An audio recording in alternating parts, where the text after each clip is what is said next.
Hi, good morning, good afternoon, and good evening. I'm Ali Salim, based in Bangkok. I welcome everyone for session 11 on inclusive peace processes moving beyond to present. It's a presentation of 5-year strategy on youth inclusive peace process. In this session, we have 4 segments. The first one is an intergenerational roundtable discussion focused on youth and peace processes. Second segment is launching and presentation of 5-year strategic framework. How do we build a field together? Segment 3 is comments and reactions from steering group and audience on strategy, and segment 4 is way forward of the strategic framework. I'm supposed to deliver some opening remarks. Contemporary peace processes have seen a significant shift in concept and design in the past few decades. The context in which today's conflicts exist is complex, fragmented, and transnational, compounded by use and misuse of technology. The traditional concept of closed-door negotiations between an exclusive group, primarily men, is a story of the past. The security aspect of the peace processes was considered only relevant to the security elite and a sphere for binary policy response. Experience has shown us that both securitized approach and myopic policy response may not fully address the root causes and challenges of a protracted, complex conflict. Peacebuilding nowadays relies on organized peace architecture and peace constituency, where inclusivity has become the prerequisite of a successful peace process. Building on the evolution of peace processes, the UN Security Council determined that young people are legitimate political agents and necessary partners for building peace at the local, national, regional, and international levels. Young people play an essential role in all phases of conflict, yet they are rarely engaged as critical strategic partners in peace processes. They make a majority of soldiers, combatants, members of military groups, and victims of violence.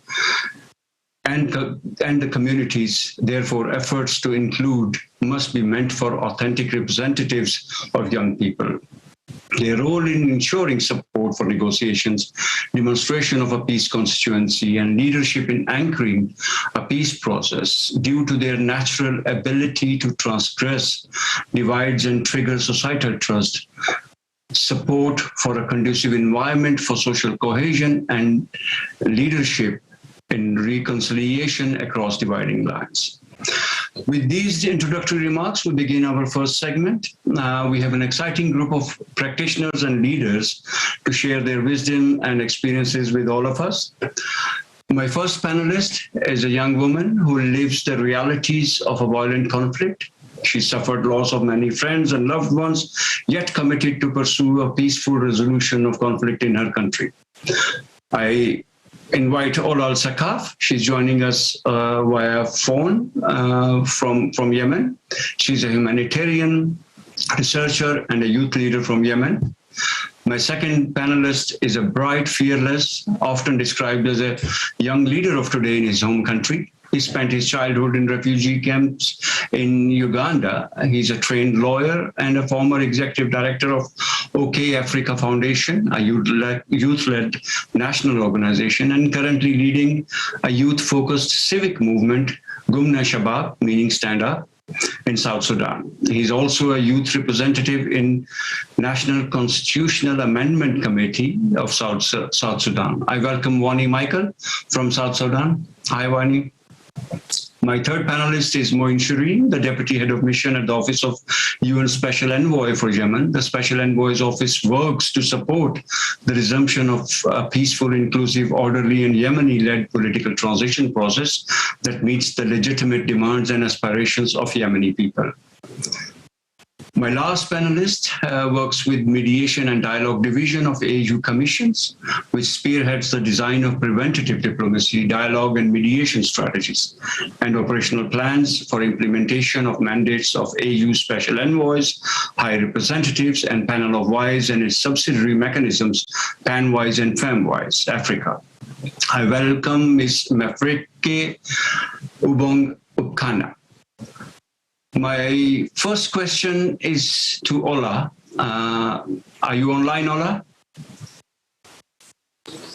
Yes, I'm ready. Yes. Can you please share some of the... Yeah, I can hear you very well. Can you please share some of the key political, cultural, and technical challenges you and young people have experienced when trying to engage in your country's peace process? Go ahead.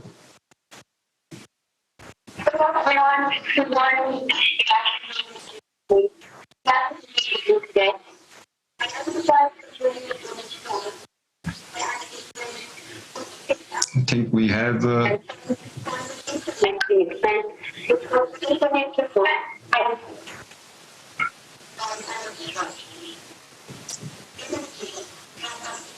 think we don't have...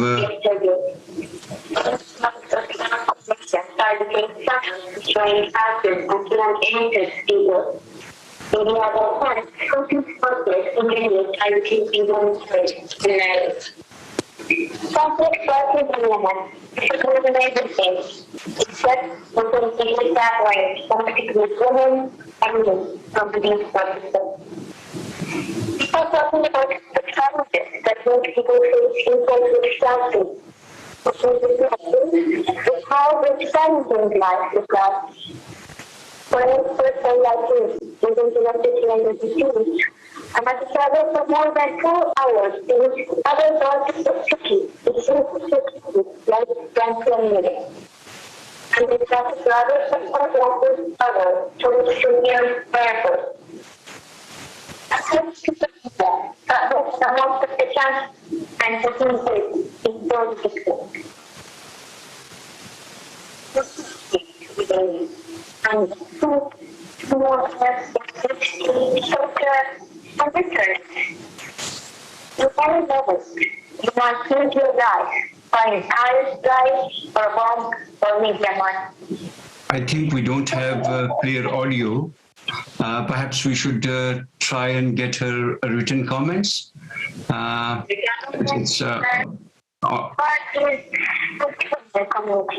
Can't hear. Okay, may I approach Wani? Wani, could I pose the same question? Can you please share some of the key political, cultural, and technical challenges you and young people have experienced when trying to engage in your country's peace process? Floor is yours, Wani. You have 4 minutes, please. Thank you very much. Thanks to the organizers and for giving me the opportunity to share my experience, and also I must underscore and thank the government of Finland, Colombia, and Qatar for organizing this. I had the opportunity to attend the first one in Finland, and I want to appreciate the fact that we are today holding the same program. I think there are really fundamental issues that we need to appreciate as you're talking about youth peace processes. And I think for me, fundamentally, we need to deal with the issue or the question of protection. Over years, we have seen that young peace activists have faced with a lot of challenges. And I'm talking about the peaceful protesters in Sudan who lost their lives. And as I speak now, you don't know how many people are dying. Young peace activists who are peacefully demanding for their fundamental rights, who are dying on the streets. I'm talking about the young people in Myanmar. I'm talking about the young people in other countries, including my own country of South Sudan. So over years, we have seen oppressive regimes. We have seen governments that are very oppressive on young people. As I speak to you now, I'm in exile. I was targeted back in my country last year. I was under arrest warrant, and I was being hunted back in my country. So I had to escape because people want to kill me. And I'm not talking about myself, with the regime, because the regime is of youth protection. If you don't address how we protect young people, peace activists, who are peacefully demanding for their fundamental rights, and then it will be difficult for us even to deal with advancing the youth agenda of 2250 and other agendas that we have. So for me, my recommendation could be, and I want to thank the group who work on the strategy, is that the UN Security Council need to pass a resolution on youth protection in terms of the youth peace activists. There must be a resolution specifically targeting the young people. I'm aware that the women are already working on that, so we also needed to really work on that. There also need to be specific resources targeting how you protect young peace activists, because things are getting so toxic, and few young people will be really willing to be in this arena. So those are my really recommendation. And then lastly is that the UN should be able to hold its member states accountable on issues of protection, how they're able to protect young people. The second issue that I want to present is the issue of participation and representation. I had the opportunity to be in the peace talks of South Sudan.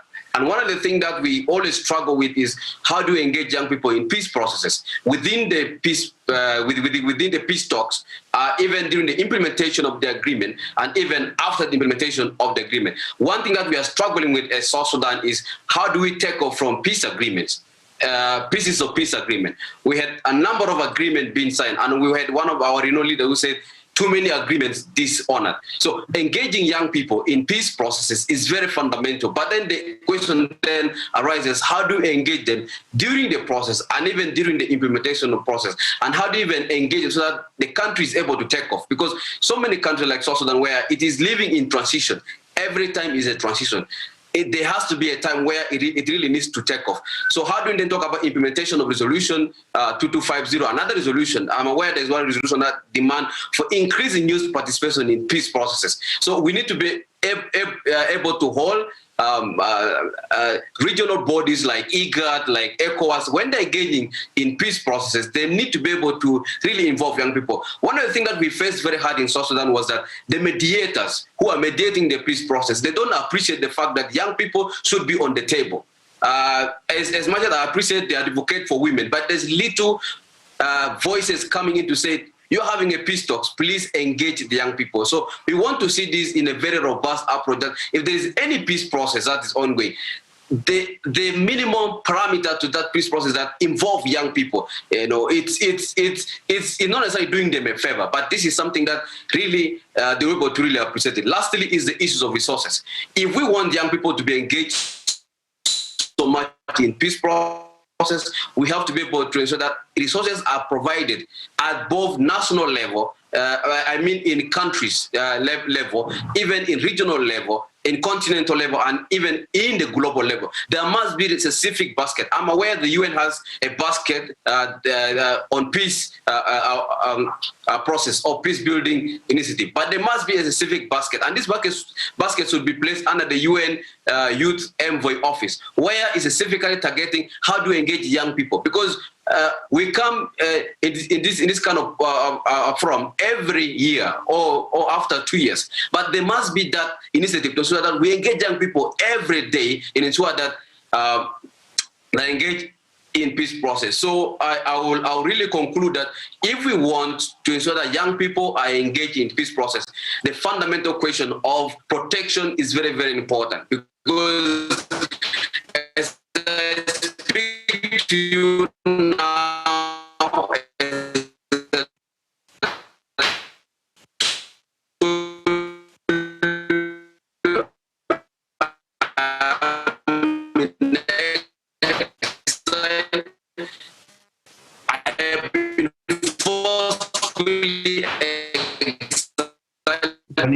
I think your voice is broken up. We can't hear you now. For my life, and I know there's so many. Whenever something happened in Sudan, people always. Wani, we can't hear you now. Can you hear me now? Okay, can you hear me now? Yeah. Please. Yes, I was saying the issue of resources. And I was saying that if we want to engage young people in peace processes, there must be a deliberate attempt to ensure that we provide resources for young people to engage in peace process. I'm talking about at the national level, at the country level. There must be resources available for young people to engage in peace process. At the regional level, for example, we have ECOWAS, we have IGAD, and other regional bodies that we have. Then at the continental level, at African Union level, or at the European Union level. And then my last point is that raise the issues of protection, because that is something which is coming very clearly. As I speak to you now, the young people struggling in Sudan who are in jail, what are we doing? I know there are some young people in South Sudan who are in jail. What are we doing? It's not enough to issue statement. So we really provide them with the protection. Thank you so much, Wani. What a great start. Certainly the point of protection you stressed is fundamental, that there is no participation without protection. And you will hear this thing echoed even in the strategic framework, where protection has been taken as a cross-cutting issue. Question of resources, absolutely, it's fundamental to implementation of any idea. And given that YPS and youth peace and security is a relatively new field, there ought to be plenty of resources committed to this area. I would move to my next speaker, next panelist, Moin Sharim. Are you there, sir? Yes. Yeah. Could you kindly switch on your camera? I think the internet will be weaker if I... okay. No, that's perfectly fine then. I noticed from the previous two that, we have technical issues. So I think probably that time will come clearer. Yeah. My question to you, Moin, is what are some of key institutional and political challenges that prevent young people's participation in peace processes? And how are institutions trying to address these challenges? You have 4-minute time, sir. Thank you, Ali. Thank you. And I'm really honored to participate in the high-level global conference on youth inclusive peace process. As you all know, youth represent the demographic majority in Yemen. And accordingly, definitely they must be an important part of shaping the country's future. That's a well-known fact. The new generation has an imperative role to play as a driver of peace and the voice, for political change. But yet, Yemeni youth face so many challenges to participating in any peace efforts, whether it's led by the United Nations or otherwise. Ongoing fighting, for example, road closures, checkpoints, they hamper the safe and free movement across the country, and undermining the ability of the young people's potential to participate in any initiatives within and outside, their local communities. Conflict actors also often, exclude youth, women, civil societies, and others from negotiations forum. Despite the many calls by the United Nations, and to include them in their delegations. We're very well aware that in these challenging circumstances, the UN and the wider international communities have much more work to do in ensuring the youth representation in consultations and in negotiations. We differentiate here between consultations and negotiations. And we're trying to address these challenges by reaching out to young Yemenis on both sides of the conflict, both online, and we develop some platforms in this regard, and in person, to be able to listen to diverse perspectives on the political process, both in terms of substance and in terms of process design. We're currently deepening our consultations with a wide range of Yemeni stakeholders at the moment, including youth, to identify and develop the political, economic, and security priorities for the UN mediation efforts in Yemen. And we aim to design a process that can address measures to mitigate the impact of the conflict on civilians in the near term, while also maintaining focus on the longer-term comprehensive settlement of the conflict.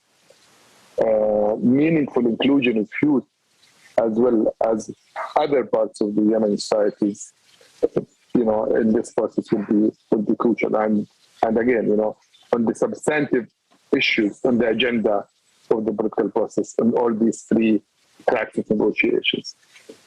So the consultations, will the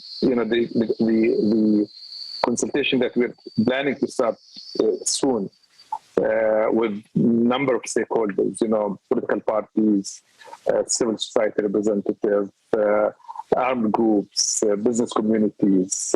We'll try to include women's and youth participants in all these different consultations that we're trying to undertake, and we will, this views, the collective views, will shape our strategies with regard to the negotiations and how we can, ensure that this consultation, which kind of, track 1.5, will feed into the political process, will feed into the negotiation, once the negotiation started. So one of the issues that we're discussing with them is the process design and how we can link track 2 to track 1, how we can increase their participation, how we can make sure that their voices, are heard, how we can channel their views in the negotiations, and how they can probably accompany the negotiation in a way or another. So we're paying special attention to enhancing the meaningful youth participation in our civil societies and women's inclusion effort. And, because we would like to ensure that Yemeni youth are more broadly represented in our consultations with public figures, community leaders, journalists, and right activists. And I think, fortunately, we have the resources to do this. And, with the now, the online also consultation is a possibility.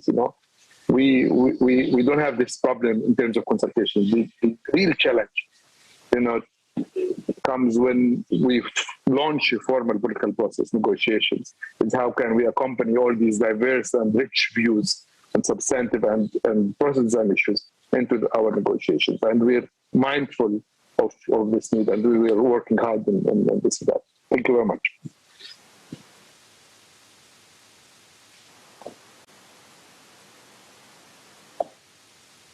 Thank you very much, Moin. Really appreciate it. I totally agree with you that creative entry points and early engagements are primary to ensuring diversity is fully included in the peace processes. I really appreciate your clarity on challenges that you face, but I have my faith and faith of millions of Yemenis and people, friends around the world, that your commitment would materialize in increased youth participation in Yemeni peace process. Thank you so much for your time. And this is a reality of conflict situation that, I believe you are also in Yemen, right? We visit Yemen frequently. Our headquarters is in Amman, but we have an office in both in Aden and Sana'a. Because we had a panelist from Yemen, Aula. This morning there were some security incident and explosions practically knocked out all the communications, so she couldn't join us. But I guess we will be able to get her comments later on. I move to my last panelist, which is Mafreki. Question to you is, what do you see as promising practices when it comes to young people's meaningful participation in peace and mediation processes? What more is needed to support this space? Could you kindly share your views? Thank you. Floor is yours. You have 4 minutes. Thank you very much. It's a pleasure to join this very interesting and very impactful conversations on shaping young people's participation in peace and mediation processes. On the first question, technically being what I see as promising practices, I would approach that from 4 broad areas. Of course, situating within the context, within the continental context, but which is also something we see across the globe.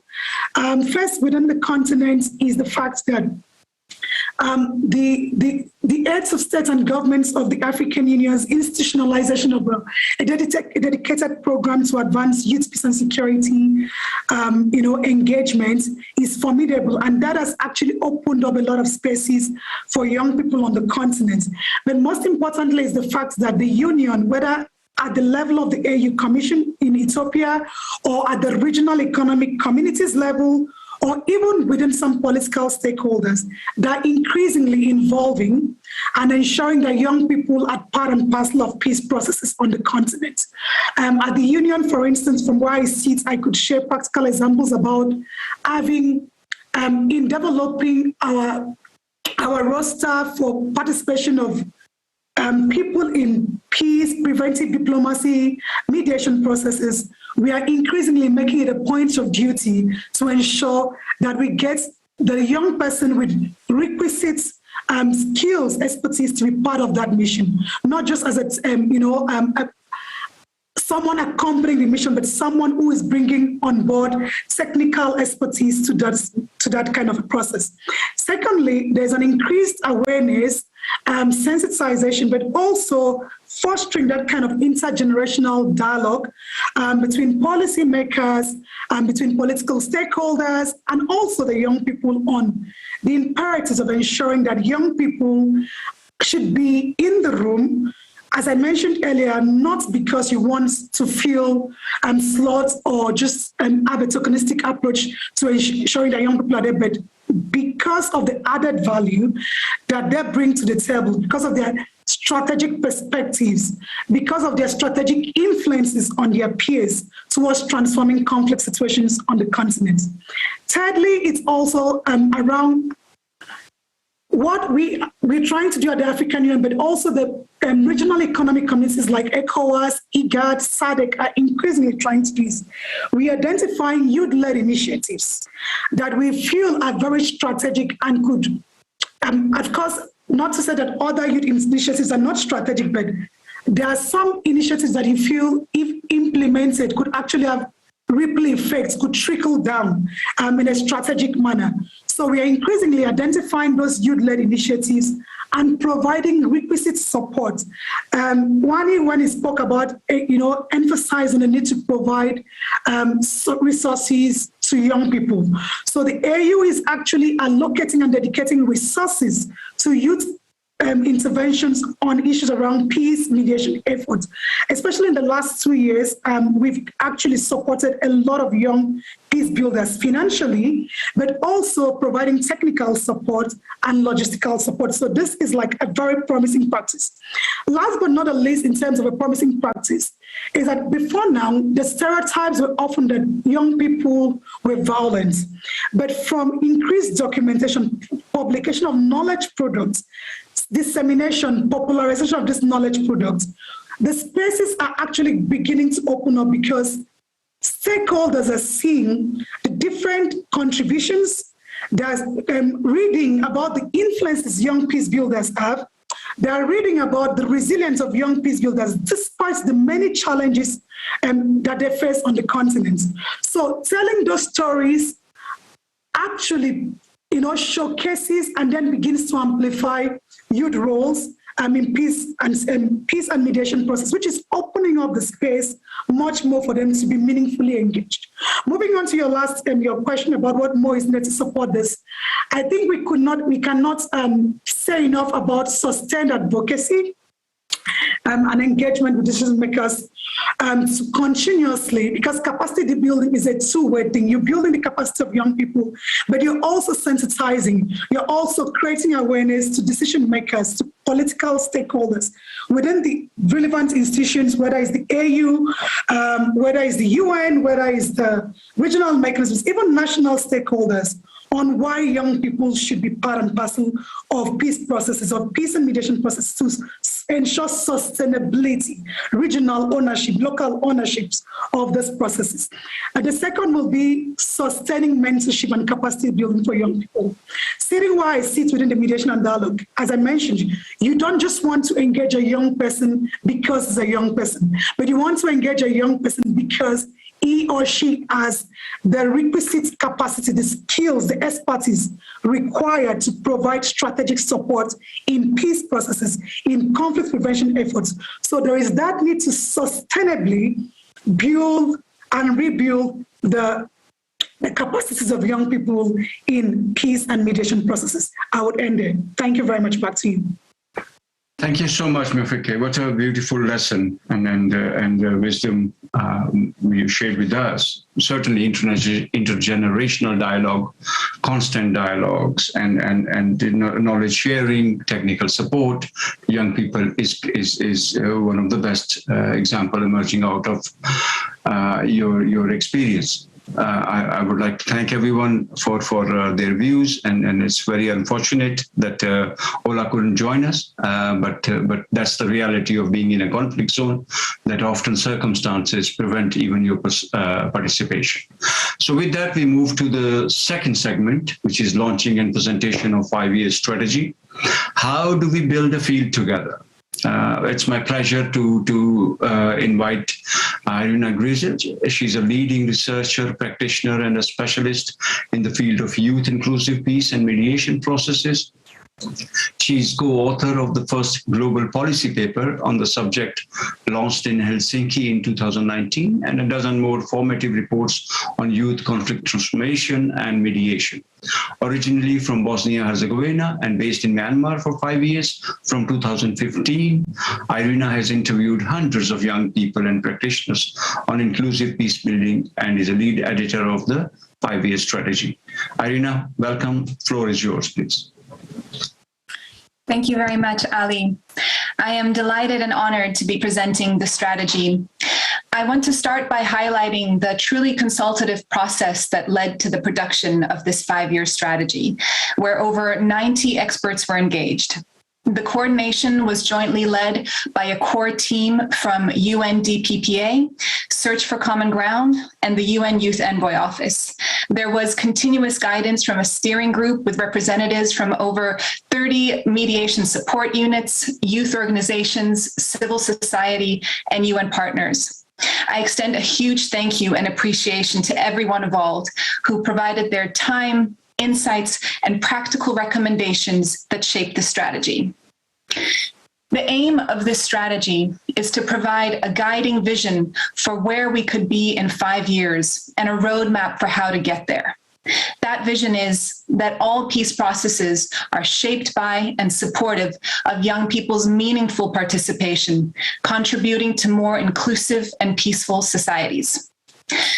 Building on what speakers have shared, challenges in preventing and resolving conflict effectively in the last decades has led to a realization that there is an urgent need to redesign how peace processes are understood and implemented. A whole of society, inclusive and holistic approach is necessary for sustaining peace. As the global policy paper, We Are Here, the Missing Peace Progress Study, and the UN Secretary General YPS Progress Report have all documented, young people play an inherently important role in the prevention of violence and maintaining of peace, yet are often insufficiently engaged as key strategic partners in co-leading conflict resolution. It is clear that young people are vital for rebuilding societal trust, economic stability, social cohesion, and leading reconciliation across generations. We want a world where peace processes recognize and act on this reality. So how do we get there? The strategic action plan is laid out as a framework to move from youth-inclusive norms to youth-inclusive practices. It is supported by 4 interconnected streams, which are institutionalization and policy, capacity strengthening, knowledge solutions, and community of practice and partnerships. Along this are 5 key cross-cutting issues to be implemented across the strategy that I'll get into. The streams comprise of key actions and outcomes to be achieved over the next 5 years and sooner where possible. This action plan ultimately provides a framework for governments, regional and international organizations and multilateral organizations, civil society, and young people to work together through incremental steps that will drive the realization of greater youth inclusive processes. Stream 1 focuses on institutionalization and policy. This aims to strengthen and establish political and policy response through institutional commitments to implement the full, effective, and meaningful participation of young people in peace processes at all levels. Recognizing the key role that international and regional organizations and governments play in shaping peace and mediation efforts, there is a need for systematic mainstreaming of youth-inclusive policies and practice within institutional response.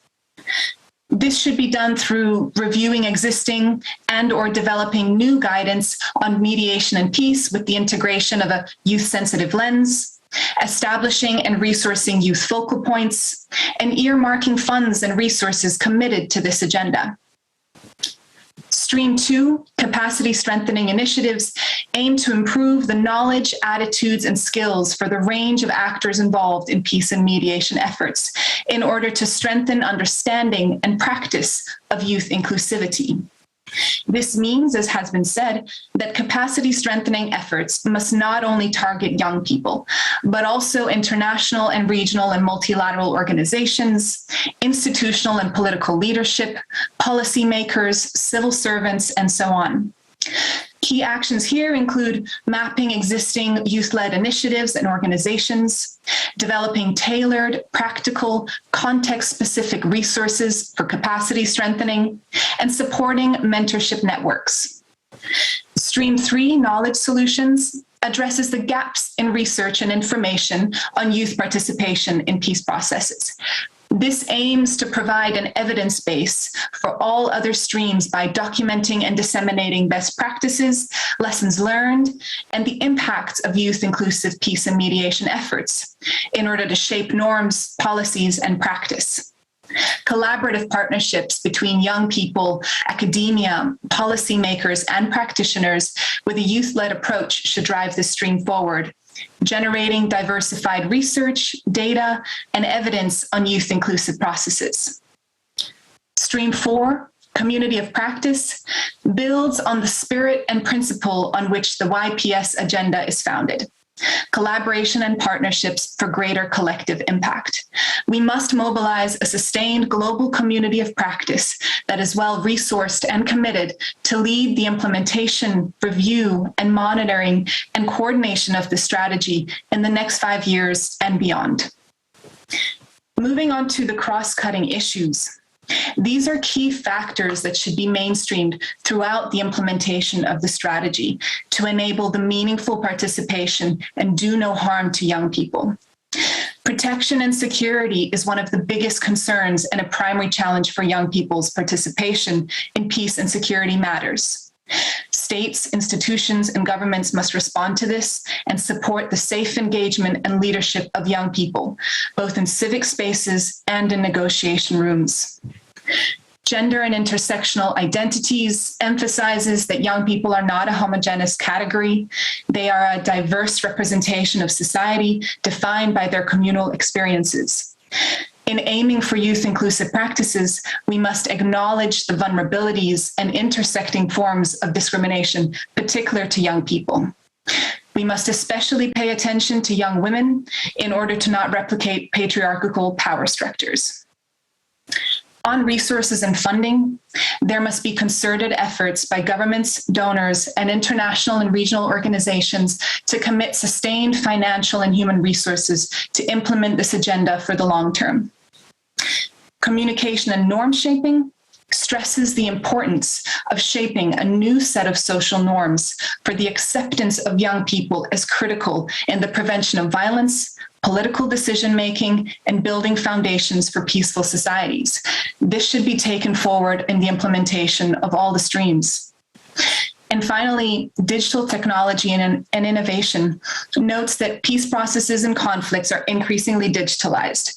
We must harness tools to expand participation, but certainly be mindful to not further marginalize young people who do not have access to internet, electricity, and other resources for technology. In closing, I would like to share some key messages. This strategy sets a roadmap for collective action and impact over the next 5 years. It is intended to promote a holistic, long-term, gender-responsive, and intergenerational and integrated approach that legitimizes and realizes the meaningful participation of youth in peace processes.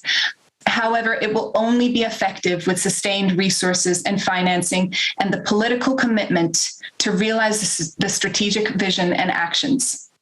With this, we must move beyond seeing youth as mere beneficiaries of peace processes, but as necessary partners and co-leaders, essential in the prevention of violence, building peace, and reconstruction of just and inclusive societies. We must meet young people where they are and harness the depths and the diversity of their capacities and experiences to mobilize sustaining peace. With this, I refer you all to the strategy document that is now available in the conference website. Please do take the time to engage and delve into its details. Thank you very much, and I look forward to the discussion that follows.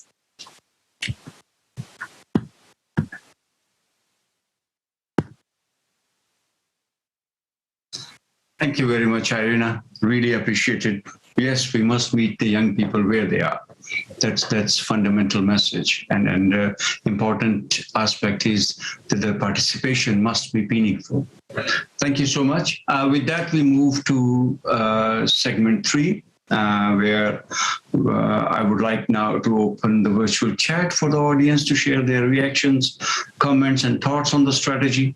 How does it resonate with you and your context? So you can put in your comments in the chat, and then later on we'll have a summary. I would have to request you to get a summary at a later stage. At the same time, I would like to invite 2 members from the steering group for some reflections. I would like to, my first commentator, she is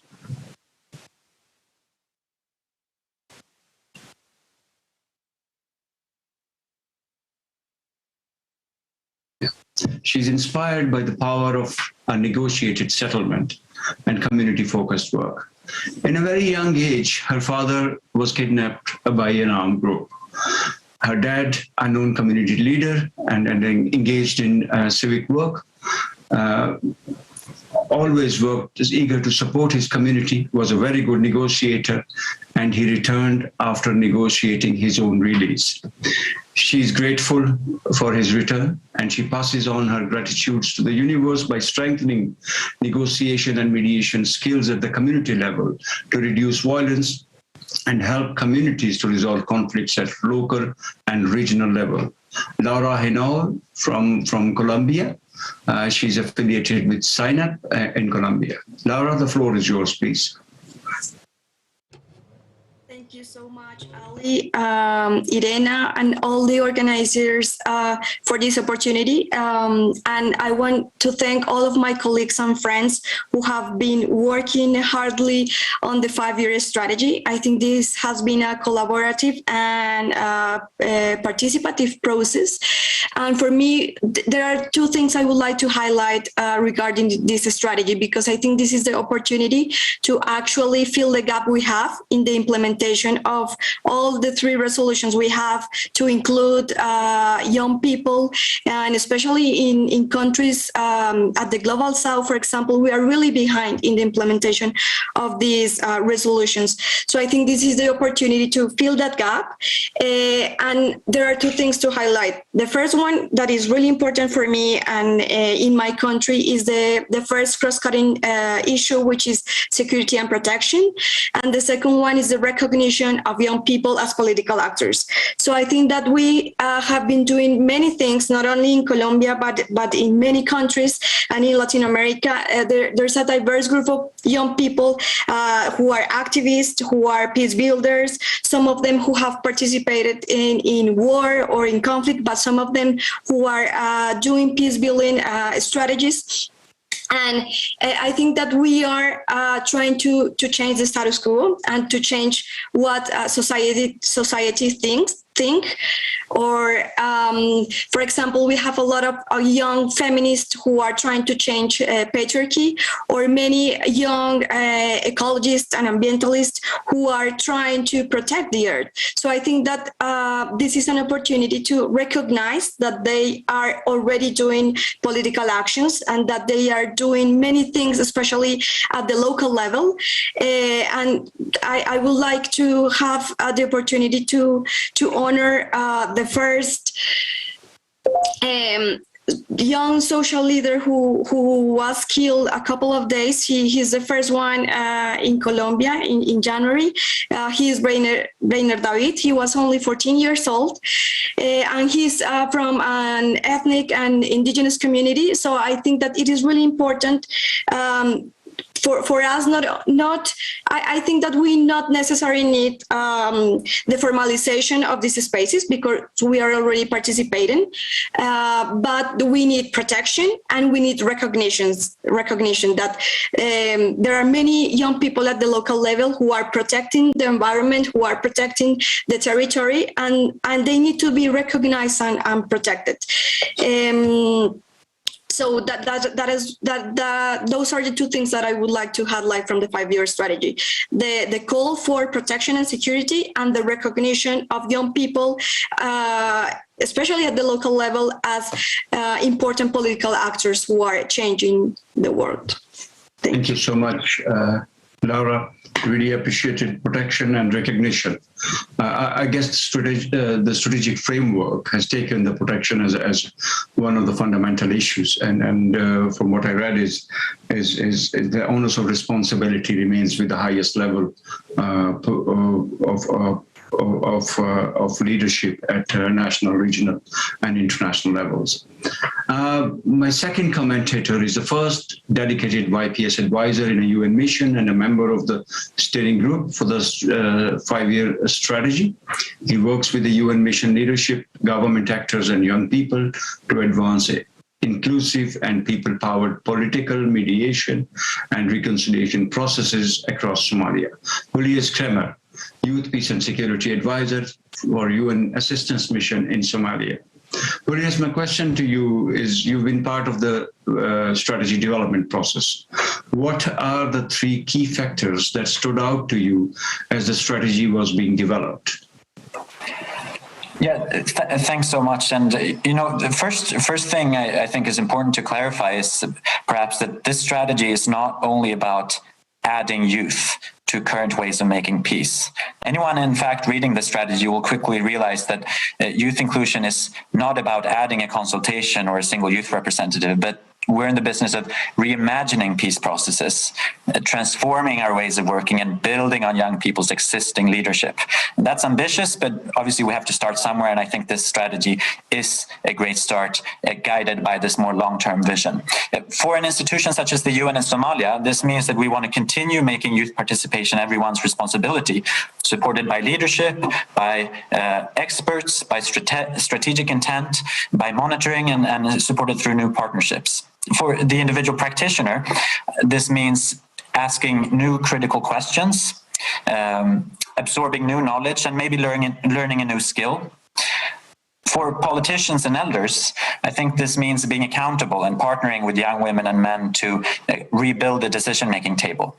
And obviously, young Somalis have been telling us this for many years. 5 years ago, in the then divided city of Galkayo, for example, young Peacebuilders stepped up to shape the peace process, formally by establishing a joint youth committee to influence the elders that were in charge, and informally by leading transformative change and trust building between communities. Developing this strategy has actually allowed us to fantasize a bit about the future, and I welcome you to do the same here, because what will the future look like when all peace processes are shaped by and supportive of young people? And how will we be looking back at current peacemaking practices? How will we look back on decades of tokenization and stigmatization? Will we feel silly for questioning the added value of the majority population?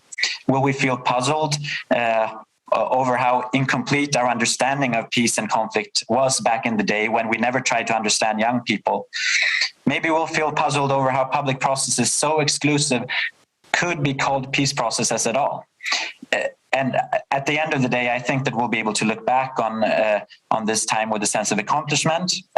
After all, we're guided by this first strategy and many more to come, hopefully, and determined to find new horizons towards sustainable and people-powered peace.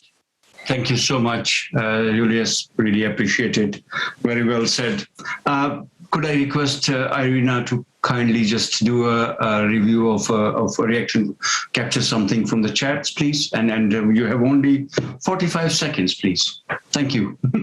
Absolutely. Thank you, Ali. Thank you to everyone who has been sharing their reactions and comments on the strategy, and I think really highlighting the importance and welcoming this added resource in the youth inclusive peace processes field. We have comments coming in about the need for internet literacy, especially as mediation and peace processes are increasingly taking place online, highlighting the importance of enabling environments for young people, and particularly that the resources we have for young people are accessible and youth-friendly.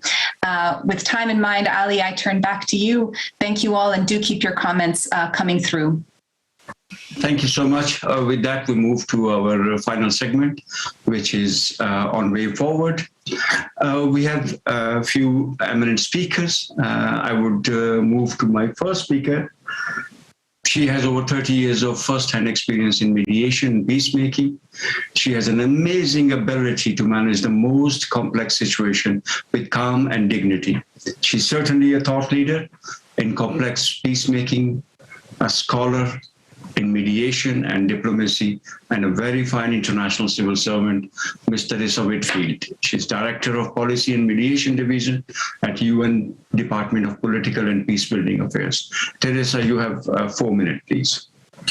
Thank you so much, Ali, and good morning, good afternoon, good evening to all of you. I'd really like to thank the governments of Qatar, Finland, and Colombia, not just for hosting this conference, but for their sustained and committed support of the youth, peace and security agenda. I'd also like to congratulate all involved in the development of the 5-year strategy and the process that lay behind it.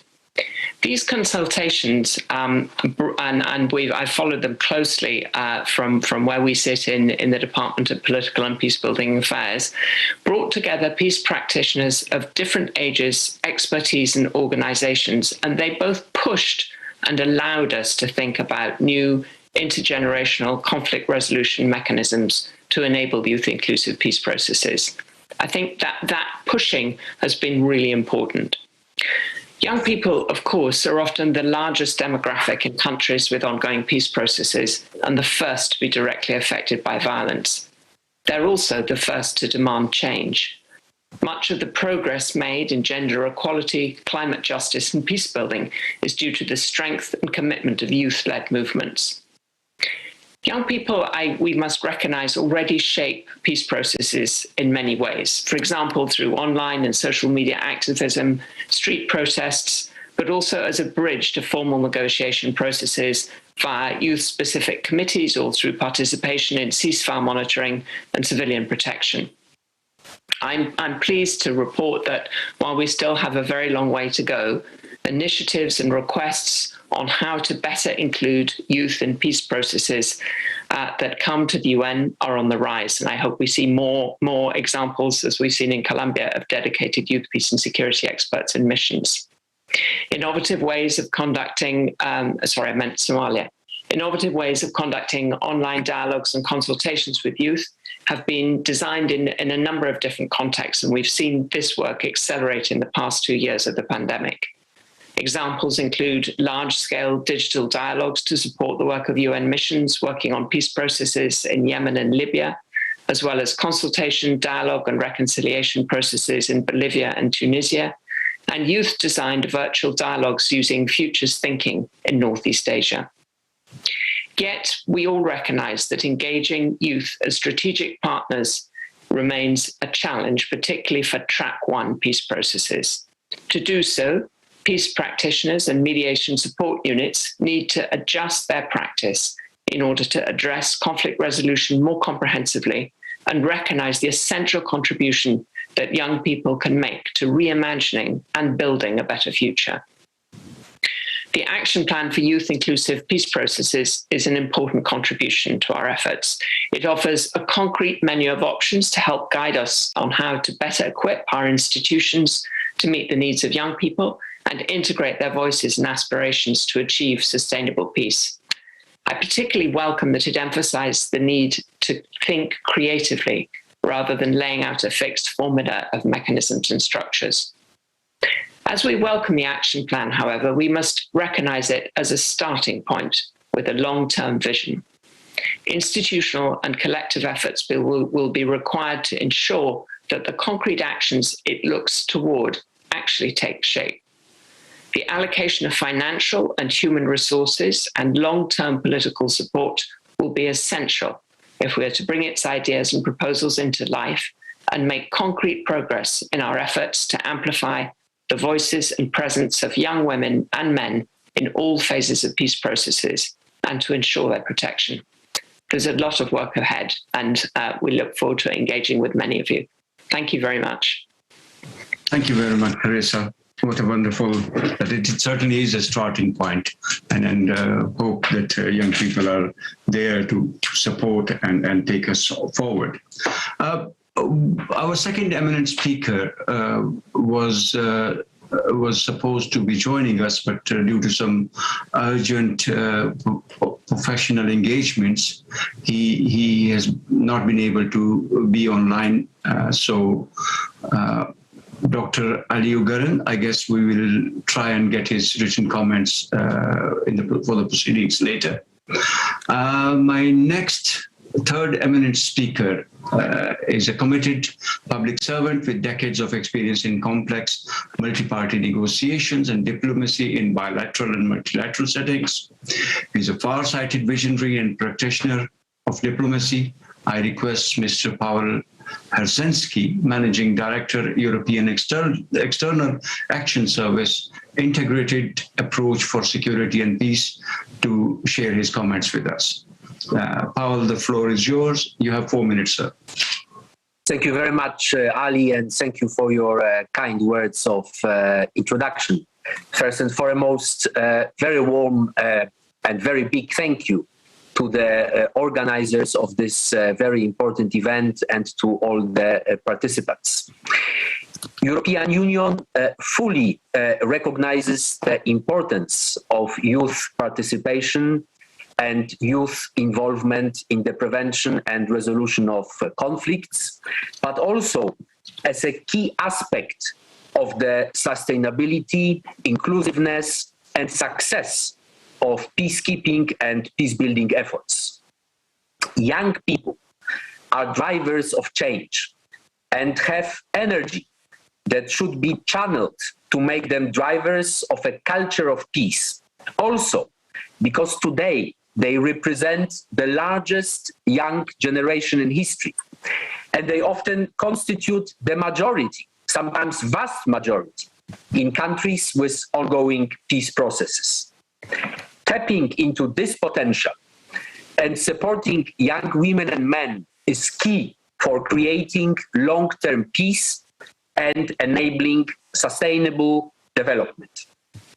They can influence efforts of peace, from monitoring ceasefires to addressing local level disputes, from drafting and shaping peace deals to ensuring technology and social media to reach broader constituencies. To walk the talk, the European Union has already done the first steps. We decided to nominate youth focal points, entry points for youth organizations, also in the network of EU delegations worldwide, to advance on youth participation and empowerment. And this is, by the way, one of the key points of the strategy that Irena was mentioning. And EU Youth Action Plan will be developed still this year, again, based on the findings of the strategy. It will be a comprehensive policy framework on youth in external action. It will highlight the meaningful and long-term engagement with young people is a key element for the European Union external action. One pillar of this action plan will be dedicated to youth, peace and security. The future EU Youth Action Plan will ensure that our external action contributes to youth empowerment, leadership and participation at political, social and economic levels. It will facilitate young people's meaningful inclusion in decision and policy making. This is not a ticking the box exercise. In conflicts, youth are not just victims, vulnerable groups or troublemakers. Let me give you a few concrete examples. Just last week, a group of young experts, mostly from conflict-affected countries, gathered to provide us with recommendations on EU's engagement in the youth, peace and security agenda. Last December, we have organized a seminar in Amman with young Yemenis to assess, document and analyze current youth engagement in peace processes in Yemen and to provide recommendations to the European Union and other donors and implementing partners on how to strengthen youth engagement. This was also an opportunity for an exchange between young leaders engaged in peace work and high-level leaders, including the Yemen Special Envoy. The young Yemeni were interviewed for a preparatory study by two experts, one of which was actually supposed to be part of this panel. This is Ola Al-Shakaf from Yemen, and unfortunately, she had troubles to connect. Those experts developed concrete recommendations on how to strengthen youth engagement in Yemen and how to ensure conflict and transition processes are truly inclusive and can yield practical peace and security dividends. This is only the beginning of our work with youth in Yemen, which constitutes currently for the European Union a pilot country. But we are more ambitious, and we would like to support the creation of a youth collaborative platform that will be an impartial body composed of representatives of the different youth networks in Yemen. Drawing from this experience, we will actively implement our youth action plan also in other countries, including with regard to peace processes. Back to you, Ali, and once again, many thanks. Thank you so much, Paul. Really appreciate. I'm sure everyone is excited and looking forward to looking at the comprehensive framework, EU comprehensive framework, and your collaborative framework in Yemen. My last speaker, I've known him for 15 years. And then 15 years ago, he told me, he said, you can't do it without young people. And since then, he's been saying the same thing. You can't do it without young people. I have great admiration for his commitment, his ability to continue to move forward and bring us all where we are as of today. Saji from Search for Common Ground. Saji Perez, the floor is yours, sir.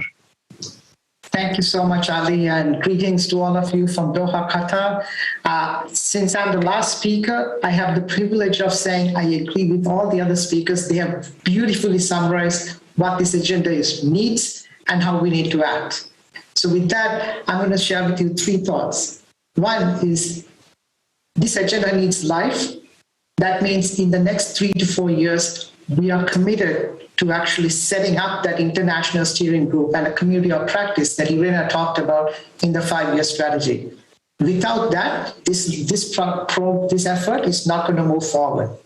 Second, over the next several years, we're going to have to raise money, and we're going to have to do is collaborative with our UN friends, European Union friends, and African Union friends to make sure that this is a collective effort. So So the third point of this is that this agenda came about because it was UN partners, civil society, and youth coming together to co-create this. That means as we move forward, this collaboration has to continue. So we are committed to really strengthening that commitment, making sure the resource mobilization and resourcing this is also collaborative. So this is what I'm excited to embark on over the next 5 years as we really bring this agenda to life, thanks to the wisdom and efforts of everyone. So I'm grateful to be part of that process. Thank you. Thank you so much, Saji. Really appreciate you helping us with time. With this, we come to our end of this session. I am grateful to all the speakers, panelists, and all who joined it. It's a remarkable journey which is beginning, and I hope that we continue to see each other next. Thank you very much. Look forward to seeing you all.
Good morning, good afternoon, and good evening.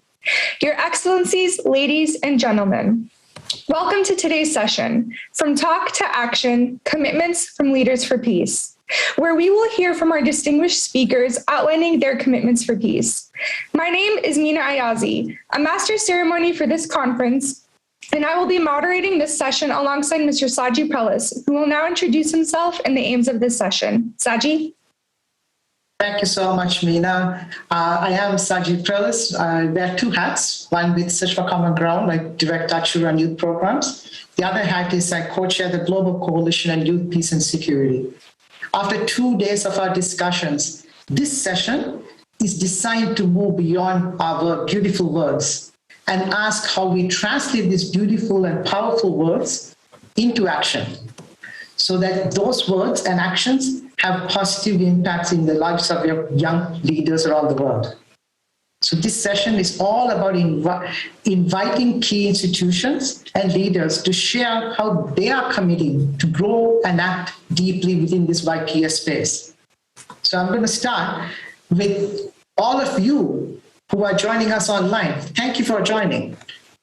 I want to share something with you. In the chat, we're going to share with you a commitment wall. A commitment wall where you get a chance to share your commitments to this agenda. The link will be shared with you in QR code and a web link. If you go to that link, on the bottom right-hand side, there'll be a plus sign. And I think knowing the audience, I don't think you need deep instructions. But you click on that link and you can write your name and your commitments. You can add GIFs, images, links, make it beautiful, so to help us bring this commitment wall to life over the coming hour. Okay? So I invite all our partners who are joining online to join us on the commitment wall and make your commitments loud and clear so we can bring this wall to life. And we'll show this later on. So this session is going to take a moment to hear from our partners across the institutions that make up the YPS space. So we're going to start with our regional partners, continental partners, who have really done a lot of work in shaping this agenda and bringing to life this agenda in the respective spaces you occupy. I'm going to ask our partners a broad question. And that question is, by the end of 2022, end of this year, how will this youth, peace and security agenda thrive under your leadership? So we're going to start off with remarks from Britannia Lulu Bernhani.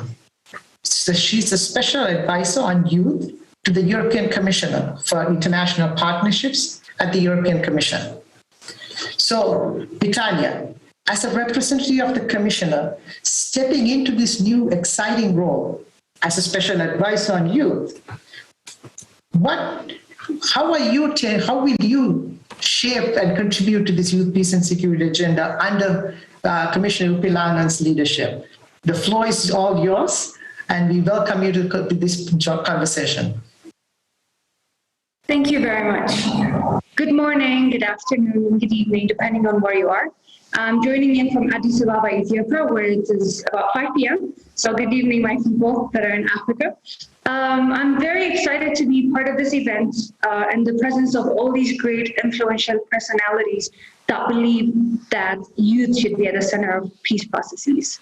The European Union also, especially with the leadership of Commissioner Okulainen, Commissioner of International Partnerships, they believe that youth should be at the center of international partnerships and also on their external relations, which also gives emphasis on youth meaningful participation in peace and security processes, which will be reflected on the youth action plan that will be developed this year. Stepping in on behalf of my commissioner, unfortunately she wasn't able to join, but she has written a speech to deliver to you. So I will read your speech to all the participants today. It goes as follows. Dear friends, people often say youth are the future. I say youth are the present. Today, almost 60% of Africa's population is under the age of 25. If we want to create a more peaceful world, we need to give the youth a voice. Work for Equal World starts in the very beginning. We must not accept that inequality begins at birth. No one chooses where they are born. 600 million young people live in fragile and conflict-affected zones. The international community must protect and empower conflict-affected youth and work together to put the UN's Youth, Peace and Security resolutions into action. Colleagues, youth empowerment is my top priority as the EU's Commissioner for International Partnerships, task I already had as part of the Helsinki Symposium. Since my days as a youth activist, I want to ensure that young people have a voice in the decisions that influence their lives. After all, peace agreements are about their future. I have put my belief and conviction into practice. I created youth sounding boards as platforms for young people to give direct input on EU's policies, strategies, and resources. We're also developing the EU's first Youth Action Plan for External Action.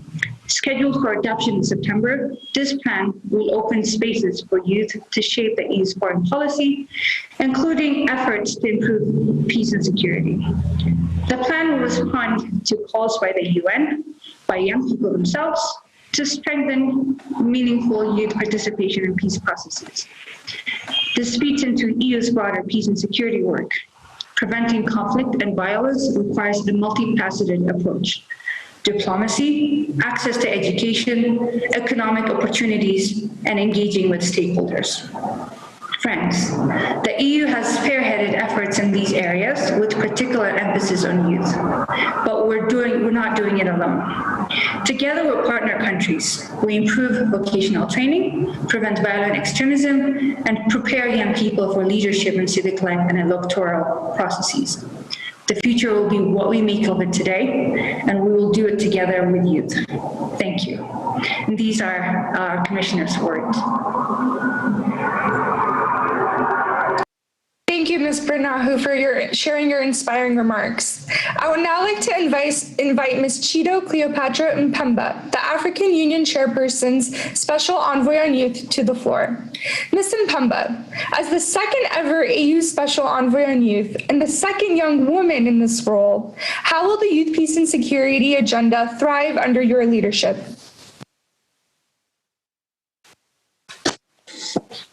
Thank you very much. Your Excellencies, Ambassadors, and all due protocol observed.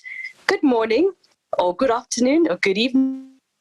I believe that this conference has brought together young leaders and peace builders from different global regions, an aspect that is interconnected to how the security agenda will and should thrive, which is never in isolation but collectively. Within the same perspective, the Youth, Peace and Security agenda established by the UNSCR 2020-50 of 2015 recognizes young people's inclusion and participation as a critical dimension of the building and sustaining peace and security for all. Resolution 2250 acknowledges that today's generation of youth is the largest that the world has ever known, with young women and men often forming the majority of the population in countries by violent and armed conflicts. Therefore, young people are not immune to the impacts of conflicts.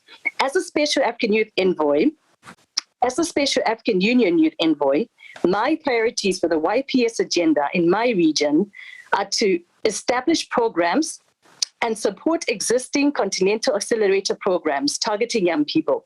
These programs will be anchored on the African Union's continental framework for YPS, which identifies the disengagement and reintegration as overarching priority areas. These priority areas enable investing in youth affected by armed conflict through employment opportunities and re-education, promoting a culture of peace. Distinguished participants, one cannot be oblivious to the role digitalization and innovation plays, including in the YPS agenda. As such, I will lobby for the expansion of access to digital tools for young people in Africa. I believe this effort to accelerate the youth's participation in key decision-making processes such as peace building and conflict resolution. Further participation is a human right enshrined in Article 21 of the Universal Declaration of Human Rights 16 and in Article 25 of the International Covenant on Civil and Political Rights. Adding to digitalization and innovation, climate change is one of the defining issues of our time. And Africa is home to several countries with low adaptive capacities to this phenomenon. It will be remiss if I do not refer to climate-driven conflicts, which require resolution. Often women bear the brunt of water and resource wars. Thus, as a young woman myself, the onus is on me to promote the rights of women and girls in line with the YPS agenda in my region. I thank you.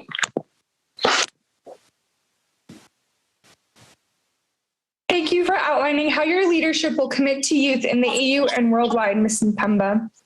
I would now like to invite Her Excellency Ambassador Haifa Abu Ghazaleh, the Assistant Secretary General, Head of Social Affairs Sector of the League of Arab States, to the floor to share her remarks.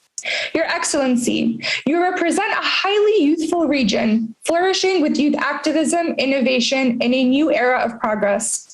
How will you work with young people to advance the youth peace and security agenda under your leadership?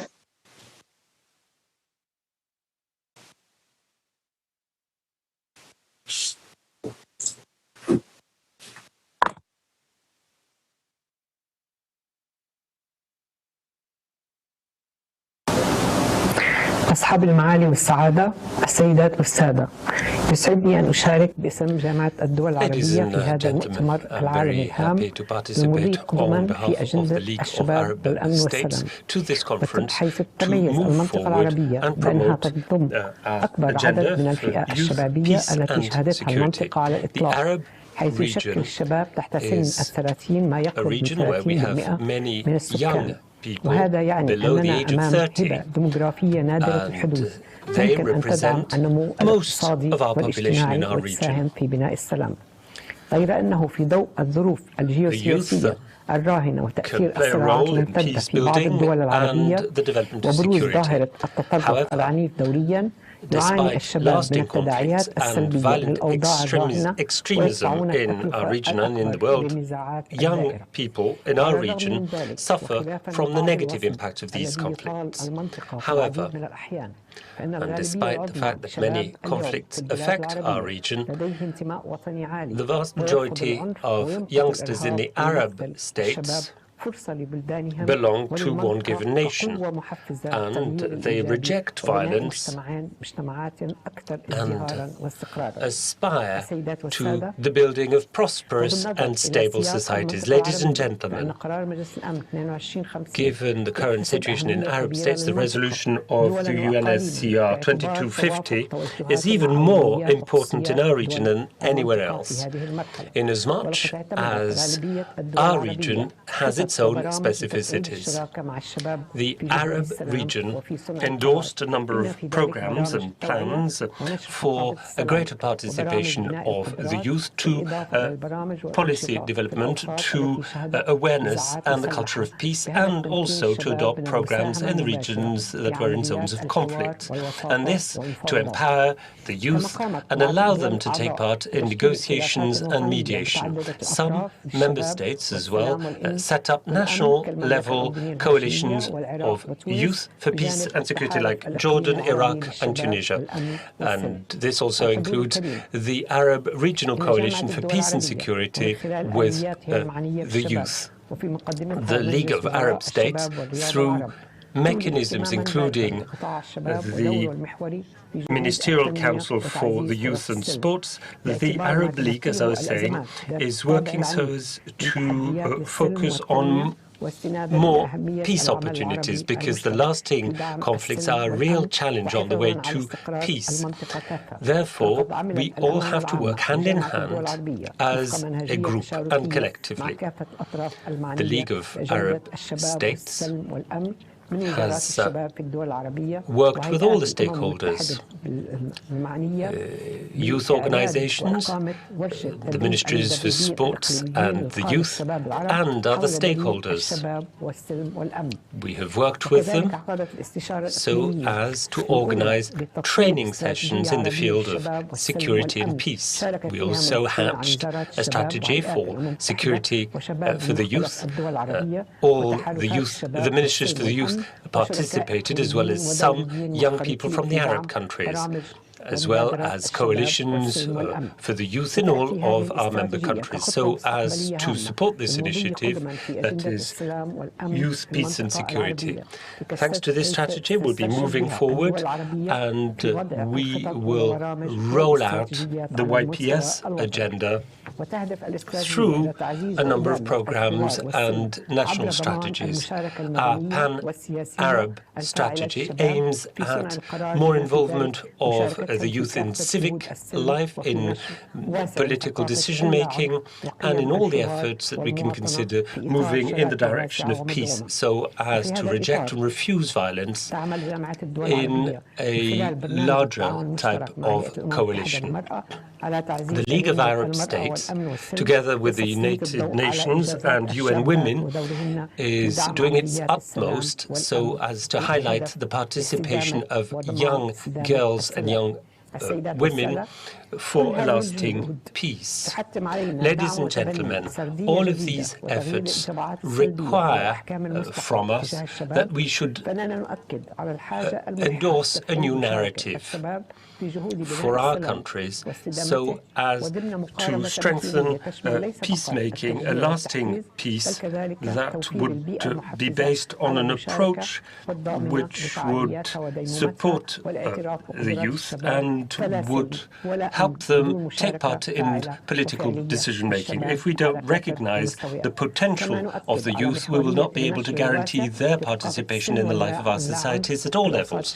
What we ought to do as well, so as to reject violence in all the groups representing the youth, we have to do this. I'd like to thank Qatar, Finland and Colombia and the United Nations, as well as all the stakeholders who organized this conference. We are convinced that this will bring value added to all of our efforts moving towards peace and security. Vera Al-Mawla, President and co-founder of the Peace of Art NGO in Lebanon, to share her reflections. Vera, as you hear these remarks and commitments, what comes to your mind?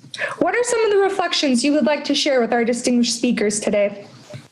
Thank you, Mina. Thank you, Mina. Your Excellencies, dear colleagues, partners, youth networks, and young participants. First, I'm so honored and delighted to be among you here today, representing Peace of Art and its chairman, Mahdi Yahya. I would like to emphasize on the importance of the commitments pointed out by the representatives of the regional bodies towards youth, peace, and security, especially what Ms. Betania shed light on concerning the platforms created by the EU Commission and by the meaningful engagement and participation of youth in the African Union in the decision-making, as well as what Her Excellency Ambassador Haifa Abu Ghazali also shared on the initiatives taken to promote on the regional level the YPS agenda and the meaningful engagement with the UN entities and the coalitions and member states. I would like to reflect on the importance of the role of youth who are bringing new potential, fresh perspectives from the ground, and strong enthusiasm and purpose, and never-ending energy and momentum to their own communities. It is crucial to continue supporting youth, especially on the regional level. We can all see how youth are playing an important role in progressing societies all over the world. What youth need is sustainable and long-term partnerships on the local, regional, and even international levels. And this means meeting with the leadership, discussing programs and advancing curriculums and methodologies. This also means partnering with or for exchange programs led by youth and supported by regional bodies. Organizations like Peace of Art in collaboration with youth networks like UNOY are working on the ground level and regional levels to engage youth in the peace building processes and support them to be resilient against drifting towards extremism, hate, and social dangers, especially in hard times of conflict and in economical crises like the one hitting Lebanon today. Youth need to be technically and financially resilient to be able to stand against such dangers by giving them an alternative to build their expertise and experience, and to empower and progress their own communities, and thus creating sustainable and resilient regions. I would like to ask Your Excellency Ambassador Haifa Abu Ghazali and Ms. Chido Cleopatra Mpemba to help us raise the voice of the youth in the MENA region and create permanent impact by providing the platform for youth organizations like PBSO to work with the Arab League and the African Union and with regional bodies, which we know is one of the focus programs of these bodies and which you are dedicated to work on throughout your programs. As a final word, we still have less than a decade to accomplish the 17 Sustainable Development Goals. It is time to revisit our regional priorities and put our hands together with the youth to do what is right for our region and create permanent impact. Thank you, and over to you, Mina. Thank you, Vera, for your wonderful remarks. A really great reminder that we need to raise the voices of all youth, especially those in the Arab region. Back to you, Saji. Thank you, Mina, and thank you, Vera. We're trying to flip things around here. We heard from leaders from these regional bodies, and we are having young people, you hear throughout the wisdom from young people coming out, having them reflect on what they hear. So this is a trend we're going to set, as from keynote listeners to keynote speakers in a way. So with that, I want to thank you, Vera, for coming in. So we're going to shift from hearing from regional bodies, from the African Union, European Union, to the League of Arab States. Now we're going to move to governments, and where the rubber meets the road with this agenda. Young people's lives are impacted by how governments respond. So we're going to kickstart this really important discussion with one of our biggest champions on YPS for many years now, the Hashemite Kingdom of Jordan. Today we are joined by His Excellency Mohammed Nabulsi. He's the Minister for Youth for the Hashemite Kingdom of Jordan. Your Excellency, the Kingdom of Jordan has been a champion of this agenda from the beginning. I remember when the Crown Prince chaired the Security Council and kick-started this process that we have now to talk about Resolution 2250. How are you, under your leadership in the Kingdom, going to impact the lives of young people and shape the YPS agenda in Jordan? You're most welcome, Your Excellency. Thank you, Saji, and thank you for inviting me to this important conference and to this session. And if you allow me, I will be speaking in Arabic, our mother tongue here in Jordan, if you allow me that.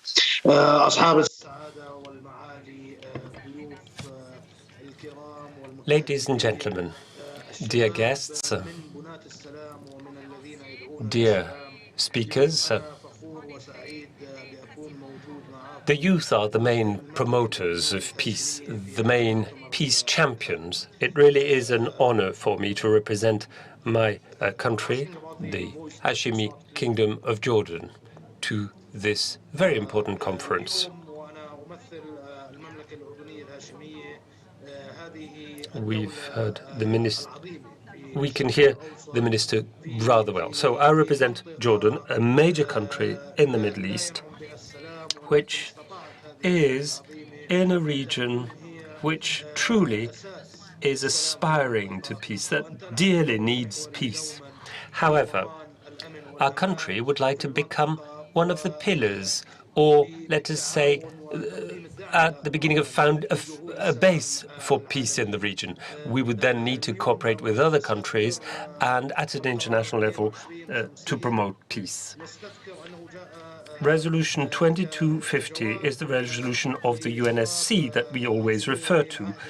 And this resolution echoes the speech of the Prince of Jordan, who, in his speech, said that it is necessary to include the youth in our efforts.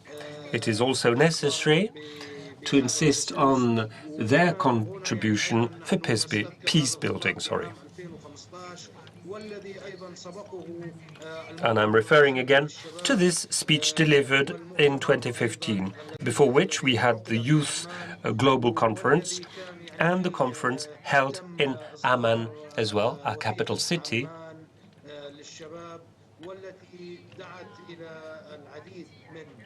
which has led to a statement and the Amman document or report on the youth.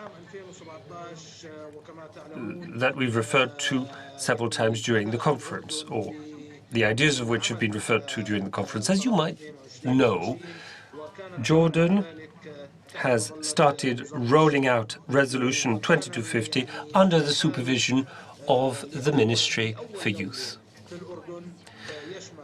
This coalition is perhaps the first coalition in Jordan, or this coalition rather, was organized between our ministries, the United Nations, youth-led organizations, and also civil society organizations, CSOs. This was the first coalition in the first country to participate, that is Jordan. This Jordan coalition is something we're proud of. Our coalition has endorsed a policy whereby the youth should contribute to all decision-making processes connected to our lives and societies. We've always insisted on the contribution of youth-led organizations. I may also insist on the fact that Resolution 2250 is very dear to Jordan. Jordan is going to draft a working plan, the first one in the Arab countries and the third one in the world, so as to enforce Resolution 2250, similar to other plans that were set up by Jordan with a view to implementing Resolution 1325 dated 2017 about women and the role of women. All this work, which focuses on the contribution of the youth, has led us to setting up a unit that will roll out Resolution 2050 within the Ministry for the Youth. We have civil servants who work on the practical implementation of this resolution in this unit. We also work with CSOs in Jordan, civil society organizations in Jordan. Our objective is to have specific and targeted programs to meet the goals enshrined in the resolution. Within the framework of our youth strategies, we have set up and developed plans focusing on security and peace with the youth, social peace with the youth. It really shows that our government intends to, well, has the desire to translate all of these aspirations in something that's going to be tangible, in practical actions, tangible actions. Recently, we had a royal committee for the modernization of political life.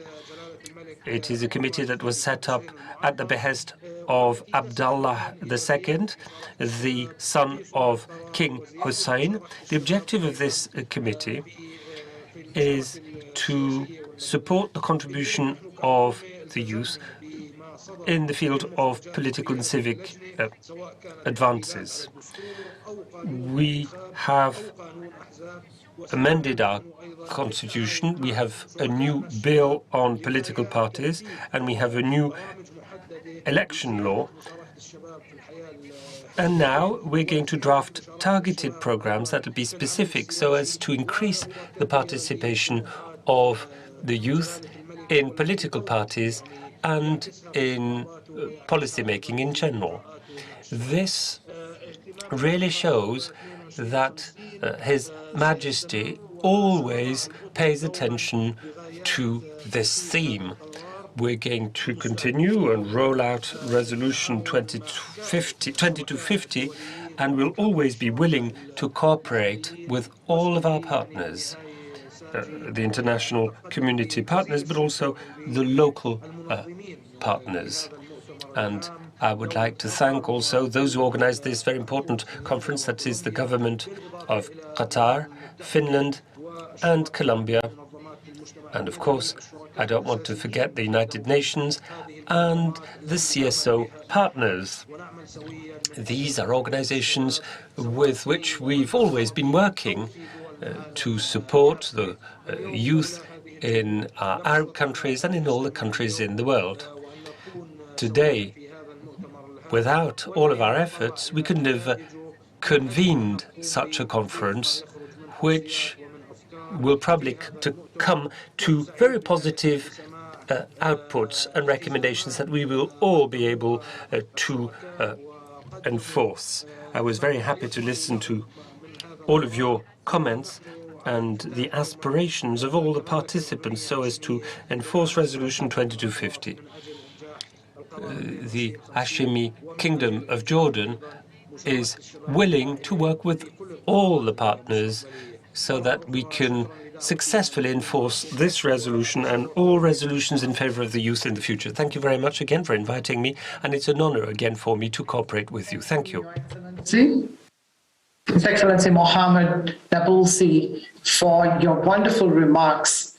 I want to take a moment to actually acknowledge the Hashemite Kingdom of Jordan's leadership. I mentioned it before, but if not for the Hashemite Kingdom of Jordan's leadership, what you have been able to do actually by championing the Security Council Resolution 2250 was you gave oxygen to millions of young people who are on the front lines of preventing violence every day.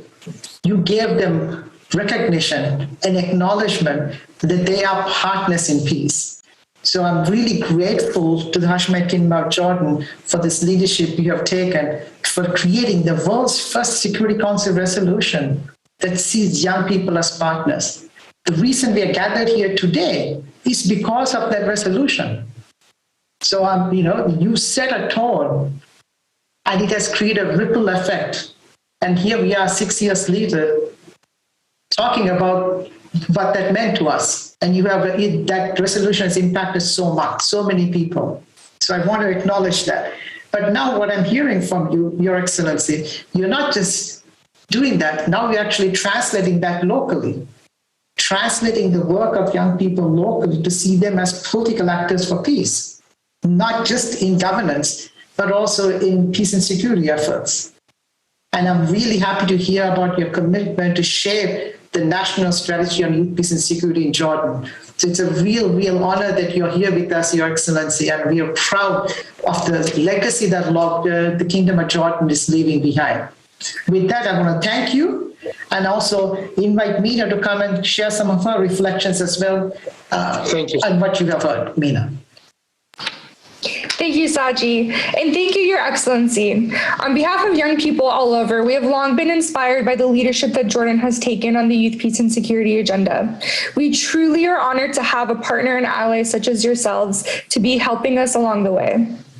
I would now like to invite Her Excellency, Ms. Usha Sharma, the Secretary Vice Minister for Youth Affairs of the Government of India.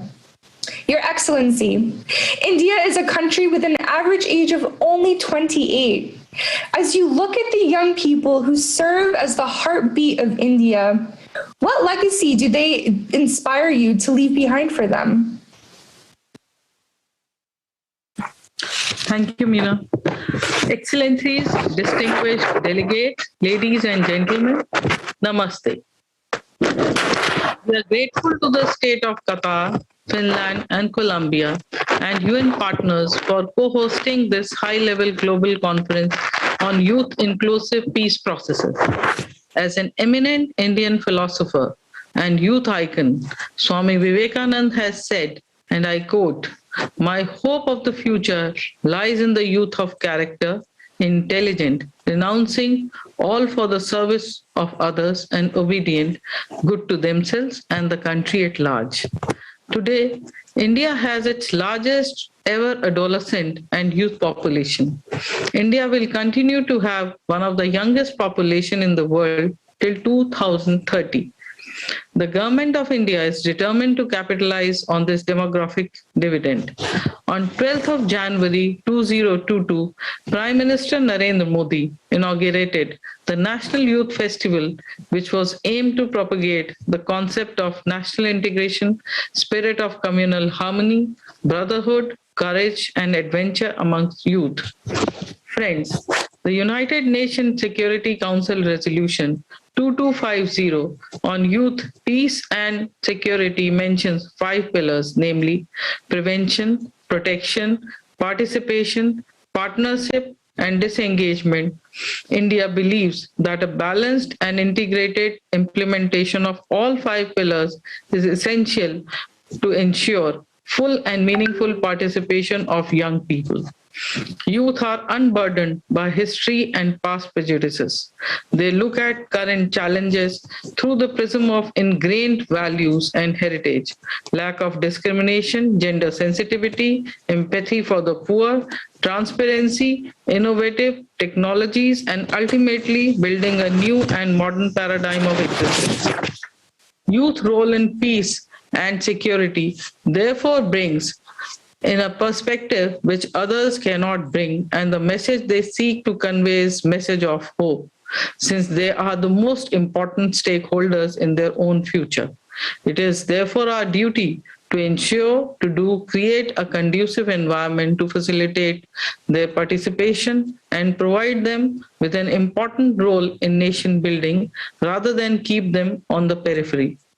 Friends, while there is a growing recognition of young people's essential role in peace and security, core challenges remain, including structural barriers limiting the participation of young people in decision-making, loss of education opportunities, inability to provide for livelihood, and destruction of a stable family environment, which makes youth extremely susceptible to exploitation by difficult groups in fragile situations.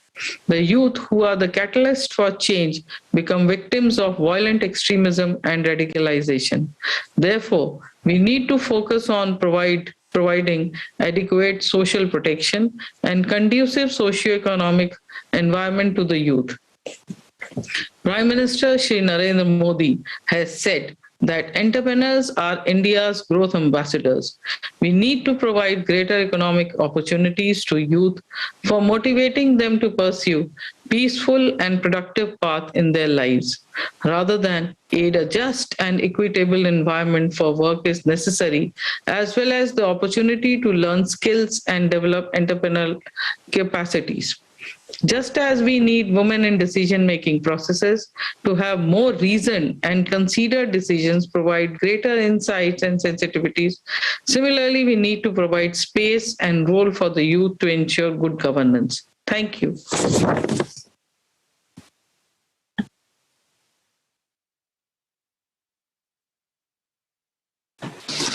Thank you so much, Your Excellency. It is amazing to hear the commitments that you and the country of India are making to young people worldwide. Saji?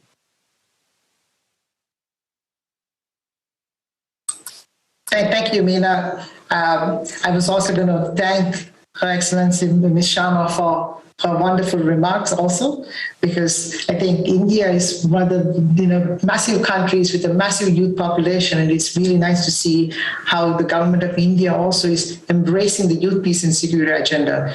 And I look forward to actually seeing how young people's lives are impacted positively by using the YPS agenda as a capstone. So thank you, Your Excellency. Now we're going to move to our friend and partner, Government of Finland. Your Excellency Johanna Sumuvuori is joining us, who is the State Secretary to the Ministry of Foreign Affairs in Finland. We know that Finland is the first country in the world to launch a national action plan on youth peace and security.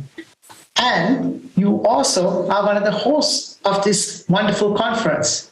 And we are really grateful to your leadership and Government of Finland's leadership in this. And it's great to see you again, Ms. Sumuvuori. We would love to hear how Finland is actually now going to translate this conference's outputs into action. The floor is yours. Thank you.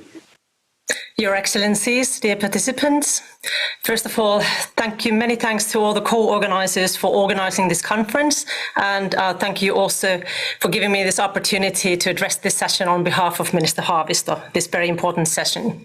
As it was stated before, I also think that governments can play a great role in engaging the youth in peace processes and peace policies, and I'm happy to say that the Finnish government is very committed in strengthening the youth peace and security agenda and supporting activities related to it both here in Finland and internationally. Finnish youth and the Finnish government have been among the front runners in promoting and advancing the youth peace and security agenda, and we want to, of course, continue to increase our efforts in supporting inclusive peace and security solutions based on intergenerational equality. Finland would like to contribute to a legacy of broad inclusion, empowerment and participation of youth. It means aiming at constructive dialogue with all relevant stakeholders on peace and security. Let me now briefly outline some commitments we're making in order to build towards this legacy on behalf of the Finnish government in response to the Doha conference outcomes. We are committed to implementing our ambitious first ever currently adopted Finnish action plan on youth, peace and security for 2021-2024 in close cooperation between youth, governmental authorities and academic and civil society institutions. The responsible parties are encouraged to develop sector and actor-specific plans, and the youth, peace and security theme will be taken into account in general and also in terms of project-specific government aid. Young people will be involved throughout this work in a tangible and systematic manner. Special attention will be paid to intersectionality and the challenges and opportunities offered by new technologies. We will develop indicators to support the monitoring and evaluation of the implementation. Finland has a long-standing practice of including youth representatives in its delegations, and we commit to develop and deepen this practice further in cooperation with youth organizations. We have also recently appointed our first Youth, Peace and Security Ambassador to help advance the agenda nationally and internationally as well. We continue to support the implementation of the 2050 agenda in the UN Security Council context, and Finland continues to support the work of the UN Peacebuilding Fund, where involvement of youth is a key factor. We will continue to commit to support to the youth, peace and security work done by youth and civil society organizations through our development cooperation and partnerships. Finland is committed to promote the empowerment of young women through promoting education for girls, as well as their full and meaningful participation in youth, peace and security work. In this context, we also commit to continue exploring and better utilize and interlinkages between the UN Resolution on Women, Peace and Security, 1325 resolution, and Youth, Peace and Security 2050 resolution. Finland will, together with youth organizations and our international partners, continue to actively share best practices and lessons learned, both in drafting a national action plan and in implementing it. Responding to outcome 1 and 1.1 of the Doha conference, we will start exploring the possibility of arranging a workshop here in Helsinki, which could bring together some countries who are implementing national strategies alongside countries who are keen to learn how to and wish to make strong commitment to implement national strategies on youth, peace and security. When implementing the 2050 agenda and the Doha outcome, we should not forget the importance of regional cooperation. Finland commits to advance the YPS agenda in the EU and throughout AU-EU cooperation. One of the commitments made in our recent first ever action plan, first ever National Africa Strategy, is to promote peace and security through our bilateral relations with African countries, in particular mediation on the UN resolutions on women, peace and security, and youth, peace and security as well. Finland is paying increasing attention to the needs of young peace builders and mediators, and we are committed to step up our support on them, particularly at the grassroots level. And we already have some positive experiences of engaging youth and young peacemakers in countries such as Myanmar, Afghanistan and Iraq, for instance through workshops where youth learn and exchange ideas about various ways of building peace through communications of the media. We have also boosted our support for the young peacemakers in Finland, coming from different segments of our society. The 5-year strategy on strengthening youth-inclusive peace processes gives us useful new tools and ideas. We will work to advocate and build consensus together with our partners on the importance of including youth in the peace processes Finland supports. We also continue to promote intergenerational dialogue, including by organizing dialogues between decision makers and youth. And this is something that Minister Haavisto and I both are strongly personally committed to. So we look forward to continuing this important work with all of you. Thank you very much.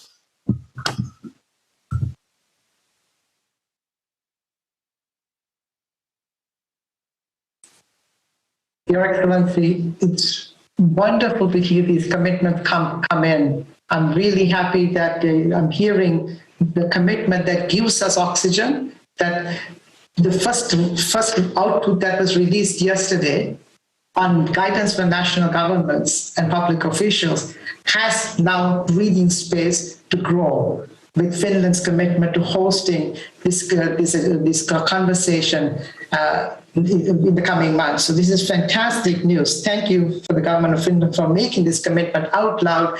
This should be celebrated as one of the key steps as we start to grow this agenda as well. So thank you so much for that. And with that, I want to invite Mina to come back and walk us through next. Thank you, Saji, and thank you, Your Excellency. I reiterate Saji's appreciation for the government of Finland and for all of your support to the Youth, Peace and Security agenda. I would now like to invite His Excellency Ambassador Sedat Onal, Deputy Minister of Foreign Affairs of the Republic of Turkey. Your Excellency, Turkey is a country in transition, with young people working to prevent violent conflict, build a flourishing economy, and collaborate with other generations. What is the legacy you wish to leave behind for young people working for peace? Excellencies, distinguished participants, at the outset, I would like to extend my thanks to Qatar, Finland, and Colombia for organizing this conference. Young people are critical agents of progress and most dynamic elements of our societies. They are integral to upholding human rights and delivering on the 2030 Agenda for Sustainable Development. Indeed, the Secretary General has led the way by launching the first ever UN Youth Strategy, Youth 2030. And Turkey is ready to make concrete contributions for its implementation.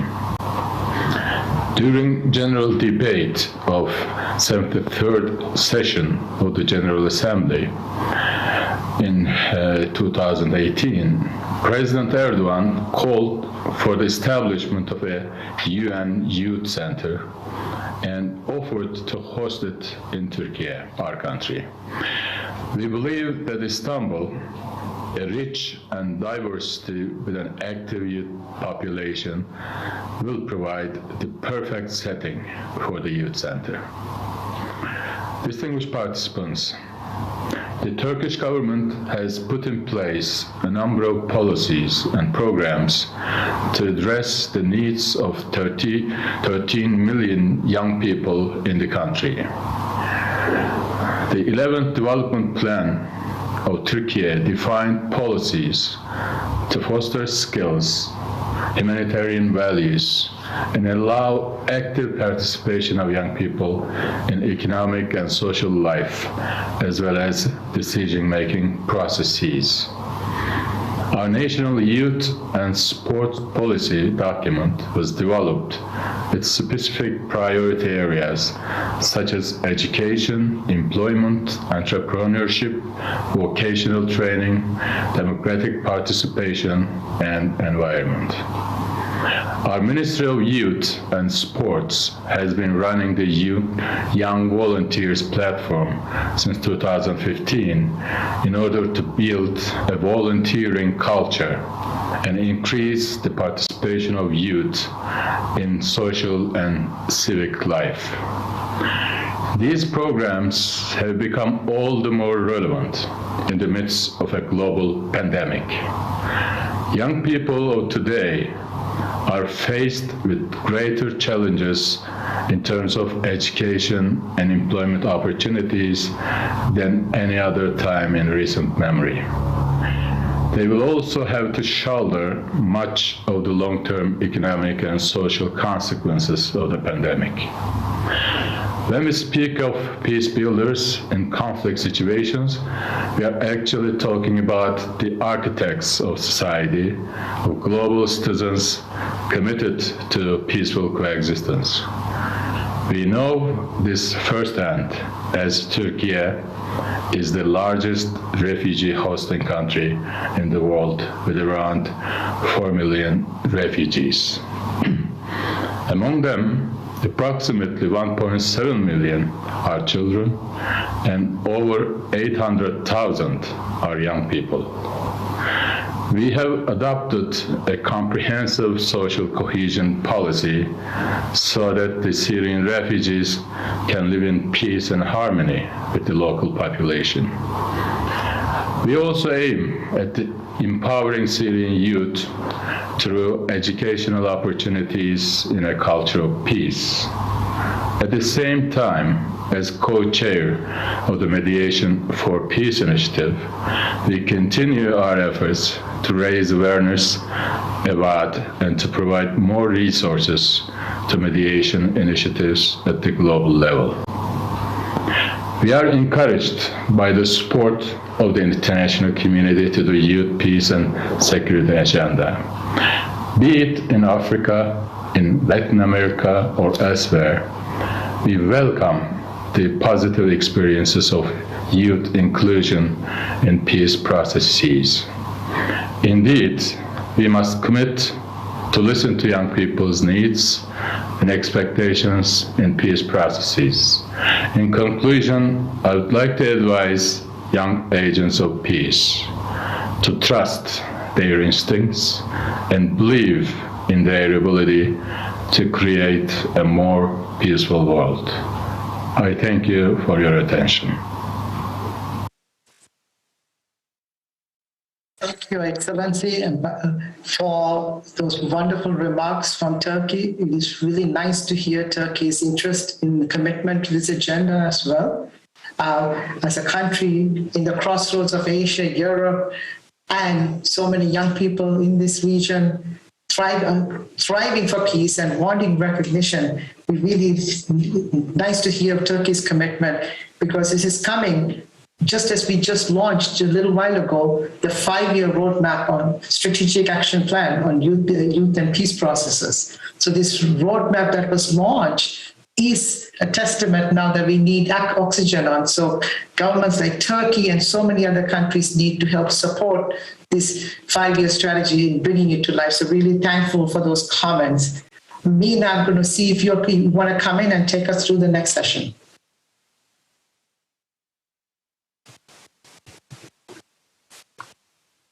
So let me start though. I want to bring in Isa, because I said earlier that we want to bring the wisdom of young people as keynote listeners who are listening to these government's commitments to reflect on what they hear. So I'm going to invite Mr. Isa Toma Shamsu of the African Students for Interfaith Tolerance to the floor to share his reflections. Isa, what points of inspiration filled you as you listened to these remarks? You're most welcome, Isa. Thank you so much, Mr. Saji, and to the organizers for this opportunity to share my reflections on the speeches by excellencies. For me, as a young peace builder at the grassroots level, it's really inspiring to hear from them, and so it's also very encouraging to hear from them. It appears to me that the member states has what it takes to implement the YPS agenda, and they also have the ideas that are needed to implement the YPS agenda, practically at the grassroots level, to ask them to share their wisdom with us. And we feel that we have been able to communicate our desire and needs enough. And it's now time to hear from them. And it's now time to see action. And it's now time to move the words into action, into practicability, and to see that young people are allowed to lead and young people are allowed to sit at a negotiating table to make their head. Really interesting and fascinating to hear from the commitments of Finland, Turkey, and India on what they are doing to empower youth and to really put youth at the center of the discussion. I'm really excited, and I hope that together we will be able to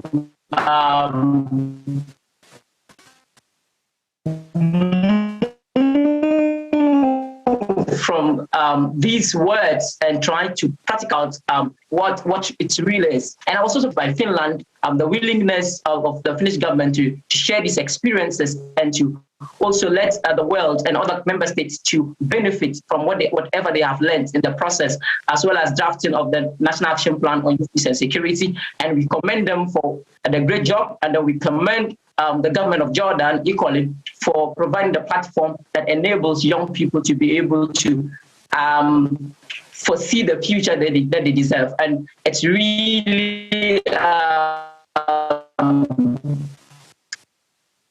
great joy for me to be part of this discussion and to hear from across the globe, would tap into this opportunity and would also learn from some of the lessons and apply that. Just to conclude, I would like to touch briefly on the regional collaboration and coordination mentioned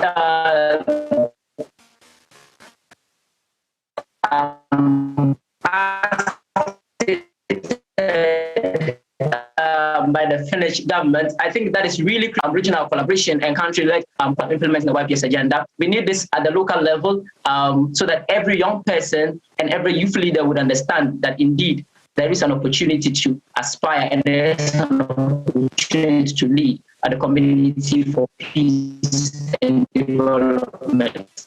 Thank you so much, and I really appreciate it. Thank you. Thank you, Lisa. Really appreciate it. Sorry for the connection, friends, but this is a reality we live in, so we appreciate you understanding this. So we've heard from regional institutions, intergovernmental bodies, and now we've heard from a few governments also really making commitments to this agenda, to the strategy to localize the YPS agenda, and also to strengthen the role of the 5-year strategy on peace processes as well. Now we're going to move to the implementation even further. How do we deepen this implementation? So we're going to hear from our friends and partners at the United Nations and some civil society actors who are championing and leading these conversations as well. So with that, one of the guiding questions in this space is, how do we plan to be accountable to young people in the front lines of preventing violence and sustaining peace around the world? So these are the big questions that these institutions are grappling with. So I'm going to kickstart this conversation with our friend and partner from the United Nations Development Program, Ms. Usha Rao Monari. She's the Undersecretary General and Associate Administrator for UNDP. The floor is yours. Thank you so much for making time to join us. Thank you, Sergi. Thank you very much. Excellencies, distinguished delegates, ladies and gentlemen, it is an honor to participate in this very important conference. From where we sit and what we look at, we are seeing that world leaders have increasingly recognized that young people play a very positive and important role in promoting the development and peace. As far as I'm concerned, young people are the future. I was reminded, however, by an earlier speaker that they're also the present.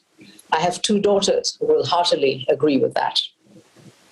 However, and unfortunately, young people largely continue to face closing civic spaces and exclusion from decision-making and peace processes still. And worse than that, growing inequalities, the pandemic, poor governance, violence and armed conflicts, and the climate emergency continue to affect the lives and agency of millions of young men and women around the globe and threaten human rights and development gains. Here at UNDP, we strongly believe in young people's power and leadership, in mobilizing movements and networks, dialogues, speaking truth to power, proposing innovative solutions to complex challenges, and driving effective grassroots actions for peace in their communities. This is why UNDP has supported youth empowerment for sustainable development and peace in 100 countries and territories so far, partnering with young peace builders across the globe, from Colombia to Mali to Somalia, Bosnia and Herzegovina, and the Philippines as examples. I would like to strongly reaffirm UNDP's commitment to accelerate the implementation of the Youth, Peace and Security Agenda. A central pillar of our new strategic plan is to promote the rights of youth and future generations. A key priority there will be to support the development and implementation of youth, peace and security frameworks at country levels, which is very, very important, held accountable by a new common indicator shared with UNFPA and UN Women. Our Youth Global Program for Sustainable Development and Peace specifically supports the Youth, Peace and Security Agenda. We will implement a new generation of youth, peace and security programs and projects in this year and the years to come to support local capacities and partnerships with young peace builders.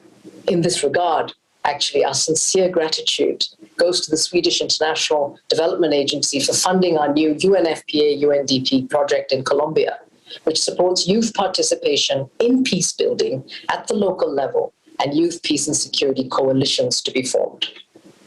We will also convene local, national, regional, and global dialogues and platforms to facilitate the exchange of promising and innovative practices amongst young peace builders, UN entities, partners, and other stakeholders, including through our global knowledge platform that we're very proud of, which is called youthforpeace.info. We will scale up efforts to mobilize and allocate funding to this important but unfortunately yet under-resourced agenda. Since 2020, over 40 million has been directed through UNDP funding windows to projects relating to youth in governance and peace building. From Jamaica to Iraq, for example, we will support an enabling environment for youth-inclusive peace building and seek to open up new opportunities for young peace builders to access funding for youth-led peace efforts. This is a very important part of what we want to do in the coming year. In line with our common agenda and the Youth 2030 strategy, UNDP will continue to invest in youth leadership within UNDP through training, talent programs, and fellowships, and deploy additional YPS expertise, including through our global roster of consultants and secondments at the country level to be fit for youth. In closing, I would like to honor the many young people and peace organizations who work tirelessly for peace, equality, and sustainability. Here at UNDP, we witness your important efforts across the globe every day, and we are proud to be your partner. I call on our partners to invest in meaningful youth engagement to build the future we wish to have. I thank you. Thank you, Ms. Usha Rao Manari from the United Nations Development Program. Powerful words, talking about funding, leadership, partnerships, and it's wonderful to see this collaboration come to life. I'm really grateful to hear this coming. It gives us more oxygen for this agenda to thrive. So thank you to UNDP for it. Moving to our next speaker, United Nations Population Fund is no stranger to the YPS agenda. I am proud and very privileged to co-chair the global coalition with one of the other co-chairs, which is UNFPA. So I'm going to invite Ms. Diane Keita from the United Nations Assistant Secretary General and Deputy Executive Director for UNFPA. You have the floor.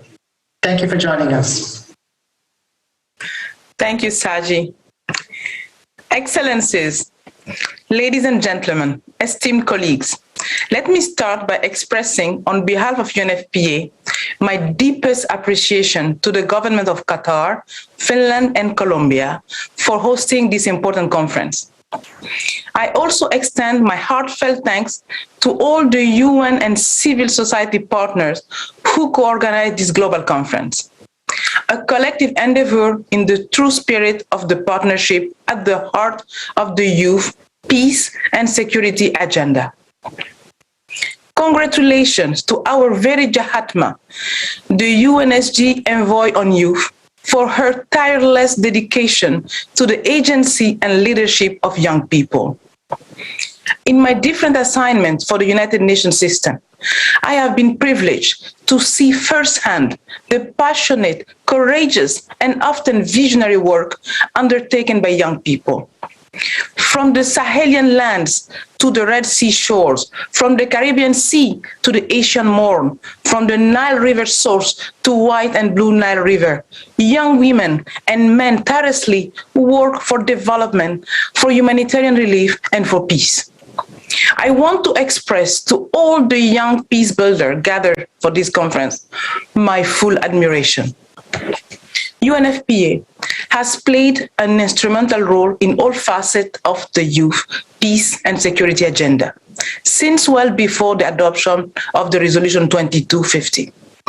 Our commitment to the YPS agenda is a decade old, inscribed in our strategic plan and a focus for our programmatic efforts in many of our 126 country offices. Today, it is my honor to reiterate UNFPA's commitment to the following three key areas. First, we commit to support young people through dedicated programming.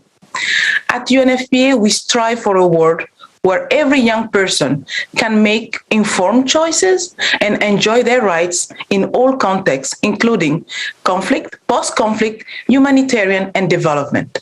We commit to continue strengthening capacities and providing institutional support to youth-led organizations, including young women-led organizations, and therefore facilitate their access to decision makers and governmental partners.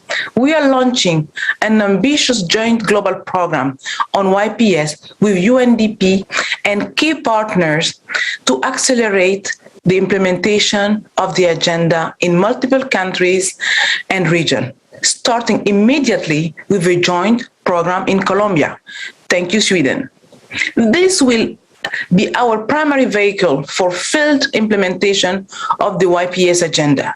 Second, we commit to advance the YPS policy at all levels.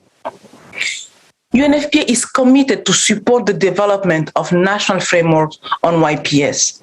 We will also continue to engage our regional partners in the development dedicated YPS roadmaps that can guide accelerated support. We also commit to continue to support policy effort on the YPS agenda at the global level through our work as penholder with PBSO and the Office of the Envoy for the Secretary General biennial reports on youth, peace and security. Third, we commit to the inclusive coordination of the YPS agenda.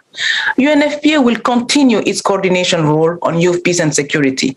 As the UN co-chair of the Global Coalition on Youth, Peace and Security, our key platform for the collaboration of multiple stakeholders. We also commit to continue our internal UN coordination role at the UN Secretariat on YPS, working jointly with the Peacebuilding Support Office of the Department of Political and Peacebuilding Affairs. We look forward to working in close collaboration with all our partners for the realization of this commitment. The UN Secretary General said in his remark, "You can count on me. You can count on the United Nations to continue to amplify young people's voices and support your effort towards a peaceful, sustainable, and inclusive future." End of quote. This is why we are making this commitment before you. I thank you.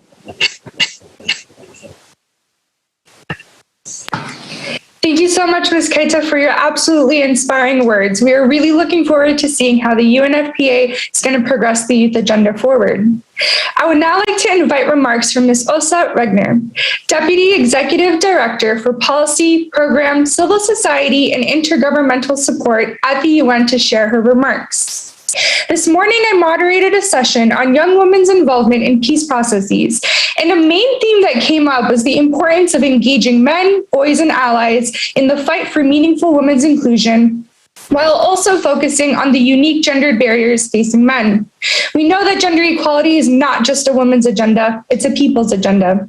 How does UN Women plan to be accountable to young people working for peace, to both young women and young men? Thank you. Well, thank you so much for having me. Thank you, organizers. Thank you, everybody who spoke before me. And thank you to you for that introduction. I think you said a lot already. That's really at the core of what we want to do here. And I do want to thank also my UN colleagues, Usha and Diane. We work really well together and we are in frequent contact on how we can, with the different organizations and mandates that we have, really come together to try to change the lives of boys and girls, women and men. So I think that this conference today will really be remembered as a turning point because it is so concrete, and you already outlined that we need to focus on change in reality in relation to the youth peace and security agenda as well as the women peace and security agenda. And today, most leaders recognize that sustainable peace is only possible if we include young women and men. So we have in different ways from UN Women's side, and I know that UNFPA, UNDP and many other UN agencies have done the same thing. We have gone through, in our case, we have taken stock of where we are in terms of gender equality in the world, as well as where we are in relation in terms of implementation of the resolution 1325 in relation to change in reality. And we see, which is good, that there are lots of commitments. There is a lot of interest, also reform and other actions being taken, but it does not fast enough trickle down to action on the ground, funding for those actions or those initiatives, and thus reality is lagging behind. So that's what we need to focus on, and that's why we are here. We try from UN Women's side to increasingly focus on the intersection that we're talking about between young women and men, the youth agenda, and then knowing who is a boy or girl, women or men, and their different life situations. We also want to take the LGBT perspective into consideration when we work on the women, on the peace and security agendas. And we need to do more. And I also wanted to thank Yatma, who was mentioned here before, because she's a very constructive dialogue partner to us in all of this, as Diane also mentioned. So here are some of our commitments now to what we want to do in concrete ways. First of all, I think the agenda needs to be driven by young activists, those who live this reality. What UN Women can do is obviously offer, so to speak, our convening power, our platforms, and listen to demands from young people. And whenever they want, so to speak, continue to amplify your voices in international fora. Such as the Security Council, of course, and the Peacebuilding Commission in different forums where the UN is present or organizing. We also have to take into account diversity of age, gender, as I said, but also other backgrounds and experiences that young people have. We need to strengthen our own programmatic response when it comes to youth and gender-responsive peace building. And I think Diane and Usha were speaking along those lines as well. And we need to understand which partnerships we should have in order to really make that happen. We should also try to increase the accessibility for financing opportunities for organizations. We know that we live in a world with shrinking space for civil society, also for young activists. And there are some examples of what we can do. For example, the Women, Peace and Humanitarian Fund has been a source of flexible and quality funding for youth-led organizations, reaching more than 27 of organizations only last year. Also, we need to continue to invite youth-led organizations to join the so-called Compact on Women, Peace and Security and Humanitarian Action, which in itself is part of the Generation Equality Initiative that we took because we wanted to put extra pressure on that implementation gap that we're talking about now. So I also want to say what we want to do as an organization quickly. We want to systematically mainstream youth into our peace and security work, in our Women, Peace and Security agenda, which is actually one of the largest parts of what we do. And we hope also, we know member states are interested, and their work with us and in their own countries on this is extremely important. And we also have to obviously have qualified staff. We have to have people within UN Women who know what they are doing and talking about. I think that we do, but I think also that we need to focus even more on young people.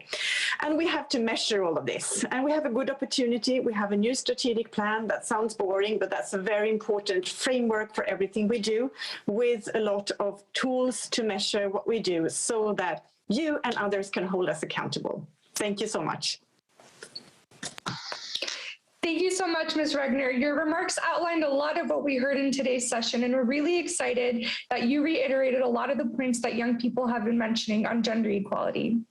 I would now like to invite remarks from Ms. Eliška Jelenkova, co-chair of the Global Coalition on Youth, Peace and Security and co-director of the United Network of Young Peacebuilders.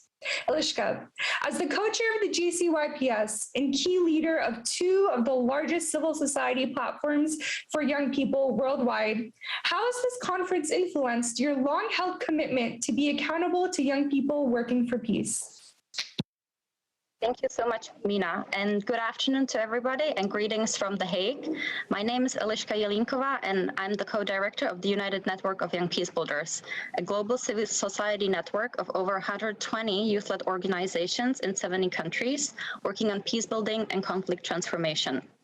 Our mission is to transform the power structures that exclude the young people from decision-making, build sustainable peace, with young people to shape decisions that affect them and connect people to partner for peaceful, inclusive societies.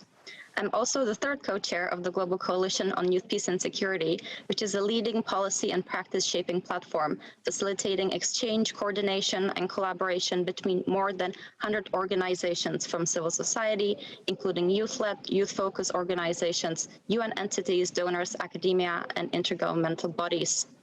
During our pre-conference youth event 2 days ago, I told young people to be brave and raise their voices, to share their expertise and make their demands wherever they can. Yesterday, during the last session of the day, I called on non-youth stakeholders to meet young people halfway and promised we would hold member states, UN partners, regional intergovernmental organizations, and other stakeholders accountable to the commitments they have made here. Therefore, I believe that it's only fair that I also share my commitments with you today. I commit to use the privileged position I hold to open as many doors as I can for other young people and keep them open in the long run. I will continue to push for young people's voices to be heard in the Security Council, Global Coalition meetings, and other spaces that are often accessible to only a privileged few. I commit to being a more vocal advocate between young people and governments, donors, and other actors, so that one day they trust young people enough that they won't feel the need to rely on bigger international NGOs as a guarantee.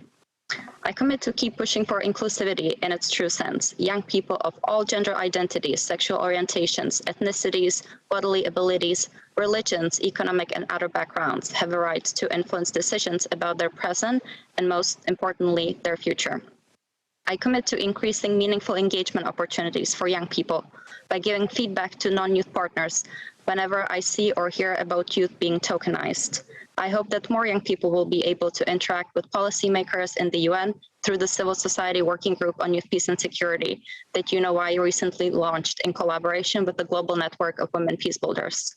I commit to keep pushing for protection mechanisms that are specific to the YPS agenda with allies within the UN that are accessible and responsive to the needs of young peacebuilders, activists, and human rights defenders. Leaving the burden on young people after they have exposed themselves to reprisals during a high-level UN briefing or an event of similar nature is irresponsible and unacceptable.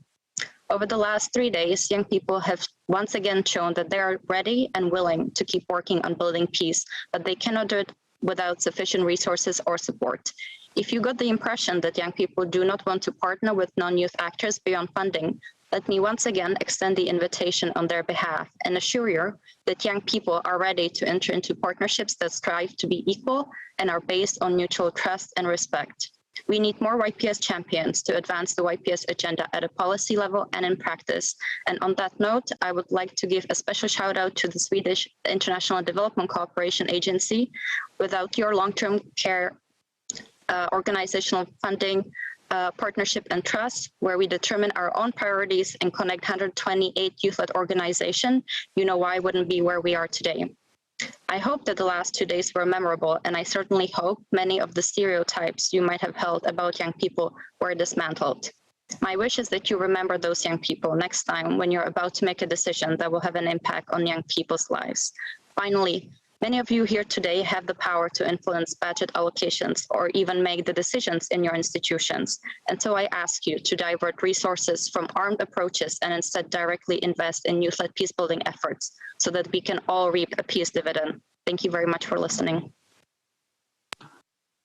Thank you, Eliška, for your inspiring and truly remarkable words. We are really honored to have a leader like you working to make more enabling and inclusive spaces for young people worldwide.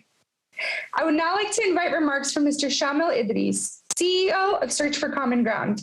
Mr. Idris, you started working at Search for Common Ground as an intern back in your youth days, and now you lead the same organization that once inspired you to adopt peace building as your life's work. As you see young searchers like myself, and as you reflect on your journey with the largest peacebuilding NGO in the world, how do you see Search committing and staying accountable to this agenda? Thank you so much, Mina, and thank you all. I'd like to give special thanks to the co-sponsors of this gathering, Qatar, Finland, and Colombia, and deep appreciation for the partnership that we at Search for Common Ground have enjoyed and have been privileged to participate in co-shaping this youth, peace, and security agenda from the very beginning, since its conception, up through to today, and for years to come. With the UN through the Office of the Secretary General's Envoy on Youth, as well as with many of the partners represented here today, including our previous speakers, the United Network of Young Peacebuilders. Mina, you referenced the fact that I began working at Search for Common Ground 30 years ago as an unpaid intern. So allow me to share with you something that ties into our commitment at Search for Common Ground going forward from my personal experience. Many years after I served as an unpaid intern back in 1993, and after I had left Search for Common Ground for a period to work at the United Nations and the World Economic Forum and elsewhere, but before I returned to my current position, I was invited to join the organization's board. And after a couple of those board meetings, I pulled the founder and president of the organization aside, and I said to him, I realize you listened to me a lot more attentively when I was an unpaid intern than you do now that I'm on your board. I was exaggerating a bit, but not much. And while Search for Common Ground has grown a great deal since those early days, I and my colleagues here have inherited and work hard to retain that fundamental understanding of the power, ingenuity, and importance of youthful voices and activists. And so I'm proud to see, Mina, you and so many of the young people with whom we work involved in organizing and supporting this gathering. And an aspiration that I have for all of you young people who are here today or watching this later is that years from today, you will have the same impression that I did all those years ago during my career. That your voices are being taken seriously, as seriously or more seriously than anyone else's in setting this agenda. At Search for Common Ground, we've grown by supporting locally led peace building, and that looks different in every context. But one thing that looks the same everywhere is the importance and the value of mobilizing and supporting youth contributions to the peace building effort. And so we try to do that everywhere that we work. And I must say, from having done that work and being so involved in co-shaping this agenda, one of the things that we've heard consistently across all cultures and perspectives is the frank demand and the frustration of many young people in wanting to see words turned into action. So for us at Search for Common Ground, we're thrilled to be part of this commitment session. We intend to pursue 3 concrete paths that translate the outputs of this gathering into action at the national, regional, and global levels. First, we're going to continue to bring more local youth groups and state actors together to shape inclusive youth peace and security, a youth peace and security agenda at the local, provincial, and national levels. And in this regard, we are most enthusiastic about the commitments we've heard here from the Hashemite Kingdom of Jordan, from the Democratic Republic of Congo yesterday, and others, to develop national strategies and coalitions to advance this agenda. And we fully commit to work to support these processes so that they benefit from the fulsome inclusion of youth voices and perspectives. Second, we commit to continue to engage with regional, continental, and international partners to ensure that the whole of this youth peace and security agenda is greater than the sum of its parts as manifested in those important national action plans. And to that end, we will continue to collaborate with the UN Department of Political and Peacebuilding Affairs to establish an intergenerational international steering group of experts to advise and a community of practice to build this 5-year action plan's key outputs over the next 5 years. And third, we commit to co-shape the foundational work of youth-inclusive peace processes by building a community of practice as outlined in this 5-year strategy that was just launched, and to collaboratively develop this new field over the coming 5 years. I'm deeply grateful to all of our partners, to the co-sponsors, and I very much look forward to continuing to drive this agenda forward with you all in the years to come. Thank you. Thank you, Shamal. I can say that as a young searcher, that's exactly how I felt as you felt. I do feel like Search hears me, and I do feel like Search walks the walk when it comes to YPS. Thank you for all of your leadership in making sure that we as an NGO are accountable to young people worldwide. I would now like to invite remarks from Mr. Robert Jenkins, the Assistant Administrator of the Bureau of Conflict Prevention and Stabilization at the U.S. Agency for International Development. Mr. Jenkins, as co-chair of the U.S. Youth Peace and Security Coalition, I am very excited to hear your remarks today. USAID is one of the largest donor groups in the world, providing direct aid to young people in conflict zones and centering youth in your work across the board. As you hear these remarks from civil society, government, and UN leaders, how do you reflect on your own commitments to be accountable to youth working for peace? Well, thank you, Mina, and thank you everyone who was part of organizing this wonderful event. It's an honor to be here and be part of this. The United States champions the inclusion of youth in all of the UN's work across its 3 pillars and strongly supports the inclusion of youth in all peace processes. Youth should be at the table for all policy and programmatic decisions related to promoting and protecting human rights and sustainable development, and must play a critical role in ending conflict. Marginalized youth, including LGBTQI+ youth, youth with disabilities, young women, indigenous youth, they all face multiple and intersecting forms of discrimination on the basis of their identity every day. This experience of exclusion is exacerbated in times of conflict, making it all that more important to include diverse young voices at every step of every peacebuilding process.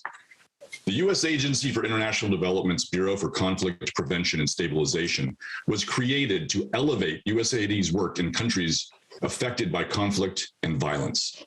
For the first time, USAID has a bureau dedicated to preventing and resolving conflict and supporting our teams in fragile conflict and violence-affected environments.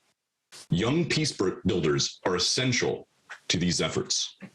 Investing in activities that strengthen young people's voice, agency, and leadership helps break cycles of conflict and instability that threaten global security and undermine countries' chances for peace. We need youth in the room and at the table, sharing their perspectives and broadening the range of solutions under discussion. Young human rights defenders are critical in advancing peace and security, including implementing UN Security Council resolutions 2250 and 1325. Their unique perspectives pushes all of us to do better as governments at all stages of conflict and in promoting and protecting human rights. Part of our efforts to include young peace builders and change makers can be seen in our agency, USAID's policy on youth and development, which has gone through an important update this year. That updated policy, due to be released in March, emphasizes our commitment to integrating the pillars of YPS in collaboration with the UN's Generation 2030 initiative, as well as supporting youth-led organizations. The United States government supports youth peace builders around the world in numerous ways that align with the 5 pillars of Resolution 2250.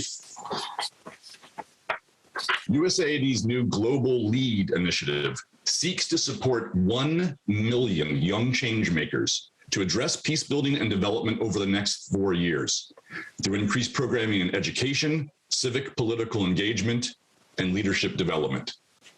Our networks, such as youthlead.org, the Young African Leaders Initiative, and the European Democracy Youth Network, are networking young peace builders and providing them access to promising practices in building social cohesion, preventing community-based violence or conflict, de-radicalization, and addressing disinformation, among many other efforts.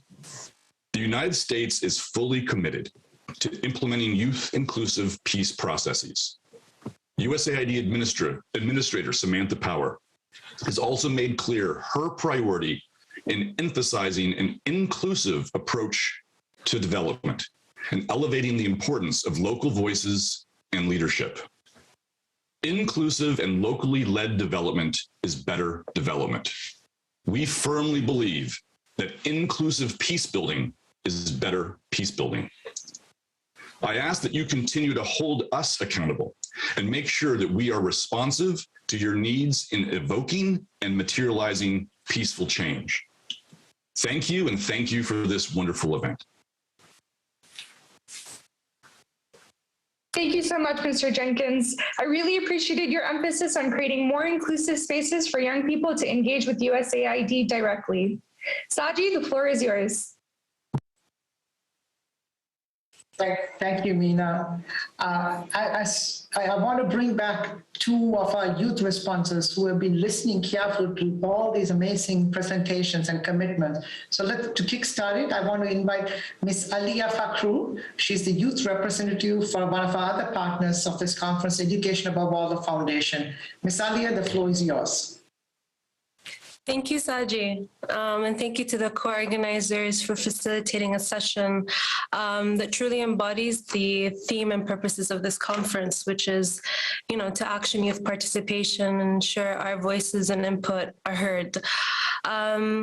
The commitments we hear today are truly an example of the ever-changing landscape of peace processes and the context that they operate in. The lens through which we view conflict and peace building have evolved with many more sectors, many more actors involved, and so much more at stake. So our inclusion, our participation, and our voices are more necessary than ever and vital to building sustainable, long-lasting, and positive peace. I've seen this personally through, in my experience with South Sudanese refugees during a mission to the Bidi refugee settlement. To empower and enable their participation in peace processes means to also ensure principles of human rights and justice and upholding those. The commitments that I've heard today are an extension of every sector's responsibilities and obligations to both the YPS agenda and to youth. These responsibilities bind us all and from top to bottom, states, global actors, policymaking entities, regional entities, and grassroots communities. The commitments I've heard from civil society organizations and UN entities are highly encouraging, especially, in my view, I see these entities as gatekeepers who are to deliver on the fulfillment of these commitments and for ensuring that peace processes are in fact and in reality inclusive and representative. And that crucially requires holding all powerful actors to account, to deliver, and to hear, these notions of protection mechanisms by the co-chair and other entities. It resonates hugely. At the same time, these entities are kind of the mediating actors, the bridge that empower and bring youth to the table, and they ensure that our discussions reflect interests and protect the sanctity of our rights. So on behalf of the youth that we we represent and that we've all met, it's encouraging, and we must ensure that these commitments are turned into concrete measures and concrete action and long-lasting peace. So thank you. Thank you, Ms. Alia Fakhru, for your wonderful remarks and reflections on the need for this agenda to move forward. I'm going to invite Ms. Malika here, another friend and a powerful champion for young people, young women and men, who has been championing an intersectional leadership for the global network of women peace builders. Ms. Malika, the floor is yours. Thank you, Saji. It's an honor to be here and to listen to all these inspiring and affirming commitments being made to further the implementation of the Youth, Peace, and Security agenda. As a young Indian American woman finding my way in the world of peace building and humanitarian action, I am deeply encouraged to hear that I can count on the United Nations, member states, and INGOs to support young people. The progress made in the implementation of the Youth, Peace, and Security agenda must be credited to youth peace builders who are leading critical work on the ground to translate the resolutions into necessary action. So it goes without saying that effective implementation of the agenda must invest in and amplify youth-led peace building. We know that throughout history, young people across the world have been leading efforts to build peace, even before our efforts were officially recognized by the adoption of UN Security Council Resolution 2250. But our peace-building efforts are rarely adequately resourced. Insufficient funding for youth organizations remains the single most significant challenge to effective implementation of the Youth, Peace, and Security agenda. While global military expenditure has reached $2 trillion US, youth organizations continue to operate on annual budgets of less than $5,000. So we need to completely transform the way in which we approach financing peace building. Young people must be recognized and invested in as partners for peace and capable, experienced actors with vast knowledge of the realities of their communities. It's great to hear that UNDP, UNFPA, USAID, Search for Common Ground, and UNOY's programs on YPS aim to do just that. At the Global Network of Women Peace Builders, we also commit to directly supporting local peace building initiatives through our Young Women Leaders for Peace program. The second component of effective YPS implementation that I wanted to highlight is protection. As more and more young people face police brutality, arbitrary arrest, torture, and targeted killings from Egypt to Myanmar to the United States. We are operating in an exceedingly hostile climate as governments restrict civic space and therefore our abilities to challenge repressive laws and advocate for gender equality. And these threats and attacks serve as a deterrent to our participation and leadership, especially in contexts where we already have to overcome cultural, political, and economic barriers to entering public life. So it's essential that the United Nations, member states, and INGOs take ownership and hold themselves accountable for creating safe, enabling spaces for our meaningful participation in peace building. This involves establishing accessible, confidential, gender responsive, and reliable institutional protection mechanisms. Now, finally, I want to conclude by emphasizing the need to promote synergies between the Women, Peace, and Security and Youth, Peace, and Security agendas. Given that these two agendas are inextricably linked, the UN and other key stakeholders, including youth organizations and women's rights groups, must work together to remove silos in implementation. And as mentioned by UN Women, the Compact on Women, Peace, and Security and Humanitarian Action is a great platform for this kind of collaboration. As a women's rights organization, we commit to investing in intersectional, intergenerational, and inclusive peace building and humanitarian action. So with that, I encourage all stakeholders to do the same. Here's to a more peaceful, inclusive, and gender equal world. Thank you. Thank you, Malika, for those very powerful reflections and commitments to really, truly walk in this talk. And I really appreciate your leadership in this space, Malika. Thank you. Friends, we started today with a 1 minute of silence. The silence was because we, as an international community, are robbing young people's lives today, and we are robbing their future.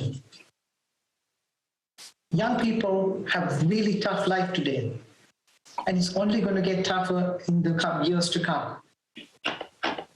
The magic sauce of the Youth, Peace and Security agenda is that it's not one person or one institution that leads this agenda. It's a collective body of actors from UN to civil society to youth, really collaborating, coordinating, working together from the very beginning of this agenda to bring to life this agenda in the realities young people are facing. That's the magic sauce. And that's based on trust. It's taken years to build that. So as we start to look at the next coming years, knowing that the lives of young people are going to be tougher than today, this collaboration is essential. And what we have launched yesterday and today, with the national guidelines, guidance for governments, and a 5-year strategic action plan on youth inclusive peace processes, these collectively, what it does is shine a bright light to the road that lays ahead for us. As we think of figuring out how we turn words into action, the light that is shined with these two outputs provide a path for us to see how our commitments can really translate into real accountability to young people, so that over the next 5 years, when we come back and have this conversation, we're not having the same conversation we are having today. I think that's the opportunity we have to make this agenda shine. So with that, I'm going to close this commitment session, but this commitment session is also the beginning, actually, because the commitment wall is alive, and we need to begin our commitments much more strongly, as we've heard from all our friends and partners today.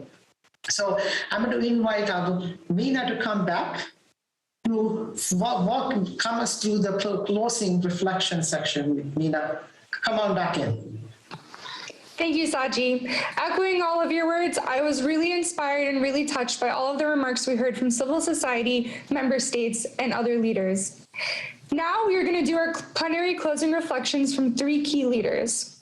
First, it's going to be Dr. Mohammed Al-Ansari, Deputy Minister of Youth and Sports and Representative of Youth and Sports Minister in Qatar. Mr. Ansari, please go ahead. Thank you, Meena. I just want to make a quick correction. I'm not the Deputy Minister. I'm an advisor to the Minister of Sports and Youth. And I'm going to deliver my speech on behalf of the ministry, and it's going to be in Arabic, if you allow me. أصحاب السعادة السيدات والسادة، أرحب بكم جميعا باسم وزارة الرياضة والشباب وأتوجه بالشكر. I want to wish you welcome in the name of the Ministry of Sport and Youth, and I would like to thank those who chaired the organization of this conference. I would like to say that Colombia and Finland and the state of Qatar, the Bureau of the Special Envoy, the United Nations in charge of the youth, the importance of the youth in the framework of peace is a very important subject. It is the youth who have the responsibility and who should harness it to achieve peace, and that's why I have a lot of expectations from this conference and the conclusions that it will obtain, namely the role of the youth, who will consolidate peace in many countries. The efforts and observations and discussions that have been held during this conference should allow us to have a roadmap that is more significant to make sure that we promote peace everywhere in the world. And the Ministry of Youth and Sport is supporting the creation of a mechanism to combine the youth, involve the youth in the decision-making process, and to come up with some projects for disarmament and the integration of the youth to avoid them have extremist actions. Qatar has deployed many efforts to address the expectations of the youth.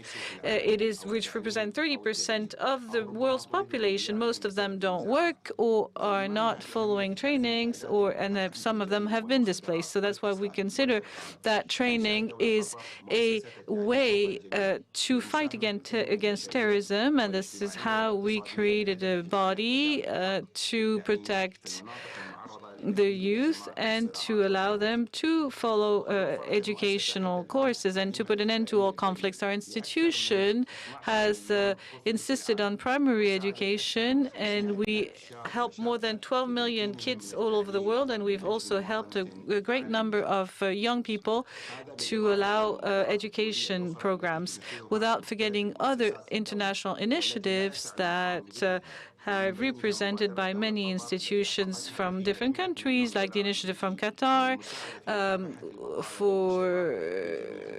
for which Qatar has dedicated over $100 million to help the youth. Qatar is very proud of these initiatives to bring peace to the youth, and our ministry has established a strategy to integrate the youth. The first pillar is that we should be aware of ourselves and oneself and the others, and also be aware of the environment and the responsibility that we shoulder. The second pillar is capacity building in the decision-making process and innovative solutions. The third pillar is the opportunities to allow the youth to participate efficiently and bring more importance to the social society. Qatar is working on helping the youth who should participate in the institutions, different institutions, and to follow an approach that will help them to play a leader's role, without forgetting the cultural approach that insist on cultural dialogue. To conclude, and in the name of the Ministry of the Youth of Sport, I would like to reiterate our thanks for all the efforts that you have been deploying for the success of this conference, and I am very proud of what we have accomplished. Thank you for your attention. Thank you, Your Excellency, for those wonderful comments and commitment to this, and really, I can't thank the state of Qatar enough for your true leadership in shaping us this agenda and now bringing us together. So thank you so much for your kind words and commitment to the global white peace agenda. The state of Qatar has been an immense champion. Thank you so much. And it's my distinguished pleasure and privilege to introduce to you a dear friend of mine. When this next person was first appointed, I spoke to her and I said, you have to take the white peace agenda to heart and to really act on it.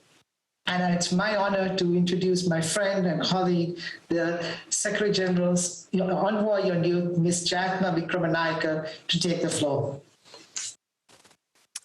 Thank you very much, Saji, and for also the inspiration and motivation and the mentorship that you've provided to many young peace builders in this room, including myself.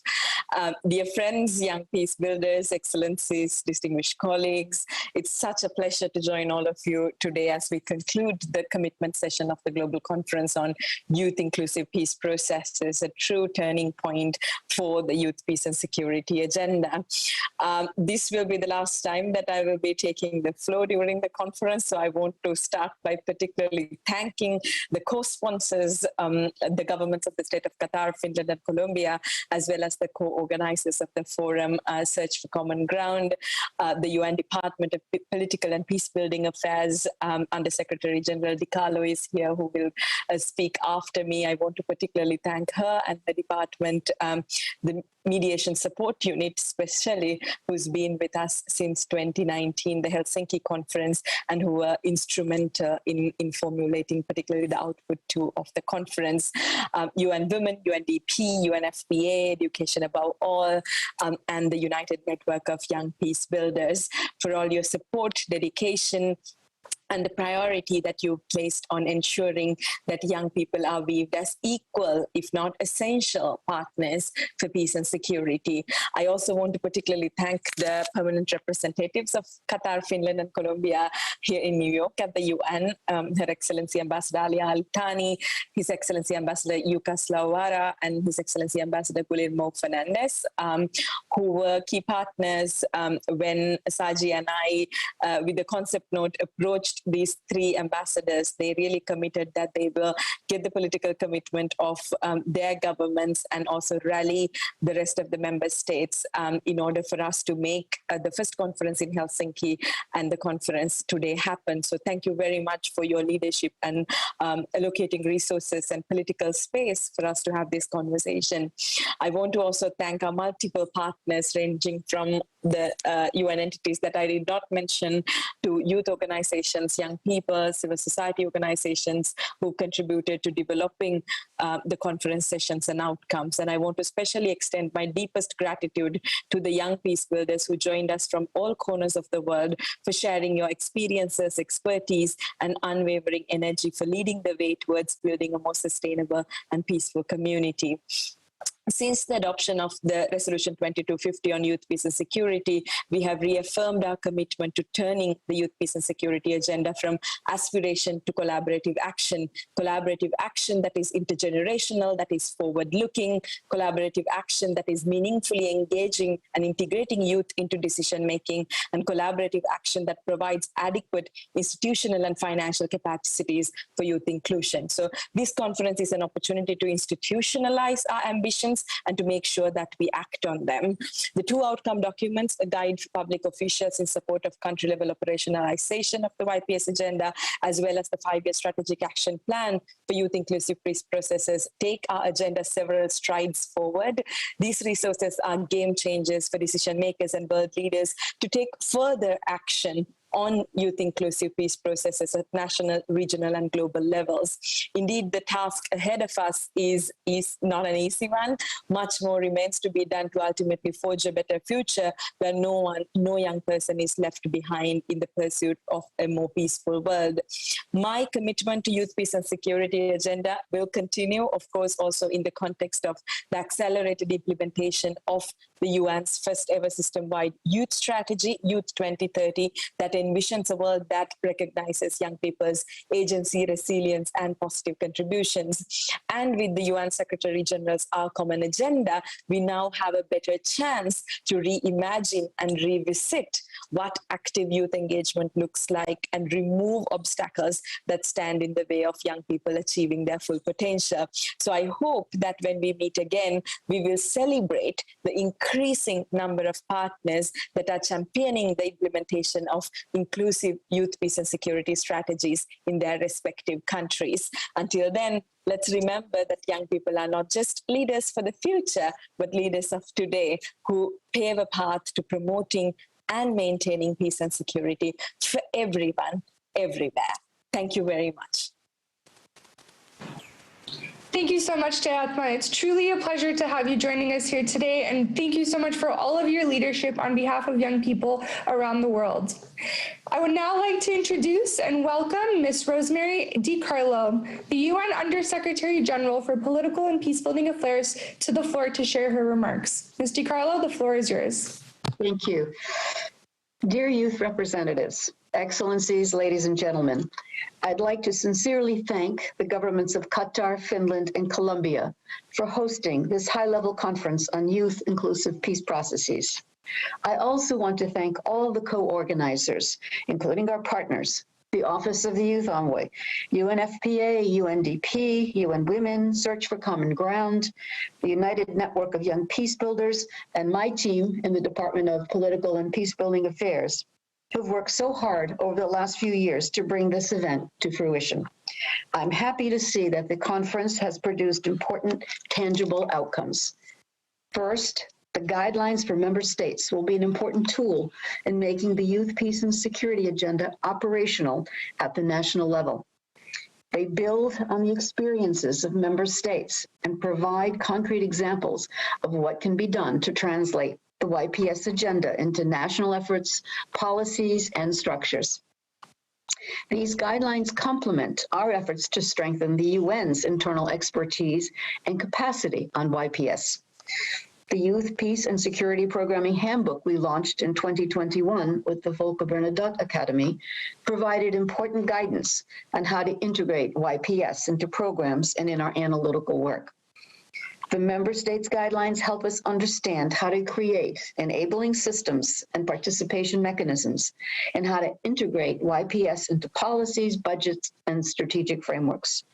More importantly, the guidelines will help ensure ownership and accelerate national implementation. Second, the 5-year strategy on youth inclusive peace processes is another critical outcome of this conference. It provides a clear roadmap to enable peace and mediation processes that are more inclusive and responsive to the concerns and interests of young people. The strategy builds on the wealth of inspiring work of young women and men on the front lines of peace building. And these experiences include the establishment of a youth quota for participation in the National Dialogue for Yemen, the important contributions of youth in discussion leading up to the peace agreement in Colombia, and the role of youth-led organizations in assisting the formal ceasefire monitoring and reporting in the Philippines. The strategy will help regional and other organizations, as well as peace and mediation practitioners, to learn from these experiences and adapt traditional models of conflict resolution to more up-to-date approaches that take into account intergenerational relations and forward-looking perspectives. Lastly, I want to mention the commitments we've heard during this conference. It's encouraging to see the momentum created by this gathering and to hear all the pledges made to accelerate implementation of the agenda. To take this to the necessary levels, we will need everyone, youth, governments, civil society, and the international community to work together. Colleagues and friends, we have much to celebrate, but we are all too aware of the barriers that remain, preventing the wider participation and leadership of young women and men in peace processes. For us at the United Nations, the work of enhancing youth inclusion and participation involves our special political missions, including in Afghanistan, Colombia, Libya, Iraq, and Somalia, but we also engage globally, helping make sure the voices and experience of young peace builders are heard, including in the deliberations of the Security Council and the Peacebuilding Commission. As the Secretary General mentioned in his opening remarks, the Peacebuilding Fund is an important tool to support the implementation of the YPS agenda. We'll continue to advocate for increased investments in youth-led peacebuilding and will further explore ways to make resources more accessible to youth-led initiatives.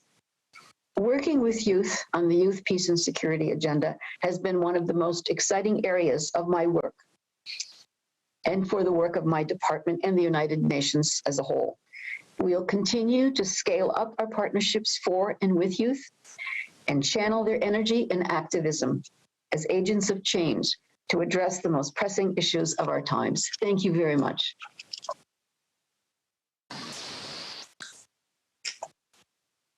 Thank you so much, Ms. DiCarlo. And thank you, Dr. Ansari, and thank you, Jatma, for your wonderful remarks to close out our commitment section. We are now going to be transitioning into the high-level plenary closing, where we will hear remarks directly from the co-sponsors of this conference, governments of Colombia, Qatar, and Finland.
Oh.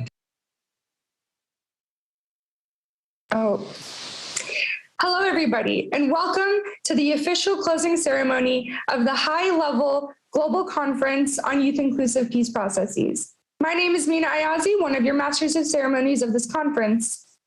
We would first like to start off the closing ceremony by thanking the co-sponsors of this conference, the governments of Colombia, Qatar, and Finland. We would also like to thank all of our UN partners and CSO partners who work extremely hard in putting this conference together. Without your support and without your enthusiasm and dedication to the youth, peace, and security agenda, we would not have been able to have the successful conference that we had the past 2 days. The closing ceremony will include remarks from all 3 state organizers of this conference. We will start by allowing His Excellency Sheikh Mohammed bin Abdul Rahman Al Thani, Deputy Prime Minister and Minister of Foreign Affairs of the State of Qatar, to share his remarks. Your Excellency, the floor is yours. Honorable Ministers, Excellencies, Delegates, ladies and gentlemen. It has been an honor and pleasure to host this high-level global conference on youth inclusive processes. I would like to thank the United Nations Secretary General, Mr. Antonio Guterres, for his leadership and commitment to advancing this agenda. Over the course of this conference, you have generated a number of actionable policy recommendations and key outputs to ensure youth inclusive peace processes. I particularly welcome the launch of the guidelines in support of country-level operationalization of the Youth, Peace and Security Agenda and the 5-year strategy on strengthening youth inclusive peace processes. Building on recommendations from the Global Policy Paper, We Are Here, an integrated approach to youth inclusive peace processes. I would like to acknowledge the efforts of member states, young people, civil society organizations, United Nations entities, and regional organizations to implement the Youth, Peace and Security Agenda that fed into the development of implementing the Youth, Peace and Security Agenda at country level, a guide for public officials. Furthermore, discussions over the past 2 days have highlighted the centrality of young people as critical and necessary partners in conflict transformation and peace building, and the need for their strengthened participation and representation, especially of young women in the design and implementation of peace processes. Discussions also emphasized that the implementation of the Youth, Peace and Security Agenda, as enshrined in United Nations Security Council Resolution 2535, requires member states to continue developing dedicated local, national, and regional roadmaps with sufficient resources through participatory processes, in particular with young people and youth organizations, including monitoring, evaluation, and coordination. Therefore, we encourage member states to support the implementation of the 2 key outputs to advance the country-level operationalization of the Youth, Peace and Security Agenda and to strengthen youth participation in peace processes at all levels of decision-making based on specific contexts. Finally, I would like to emphasize that the State of Qatar is deeply committed to implement the objectives and key outputs of the high-level global conference. Furthermore, in prioritizing the critical role of young men and women in building peace, the State of Qatar is collaborating with the United Nations on several initiatives to advance further the Youth, Peace and Security Agenda while working towards reinvigorated inclusive multilateralism. The State of Qatar will not leave young men and women behind. We are ourselves a young country comprised of young population characterized by its passion and vision for sustainable and peaceful future. You can count on the State of Qatar as your partner and supporter. Together, we can move the youth, peace and security agenda forward. Thank you. Shukran, Your Excellency, for those remarks.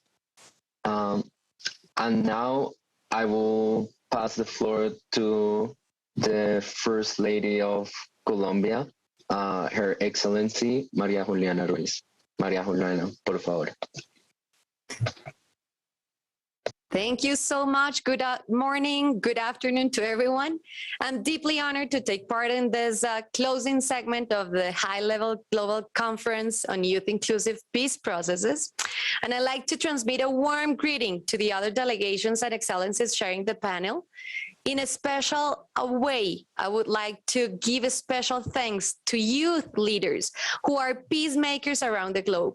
You are our source of inspiration. Thank you for reminding us the vigor, the creativity, and the passion of your younger and our younger years.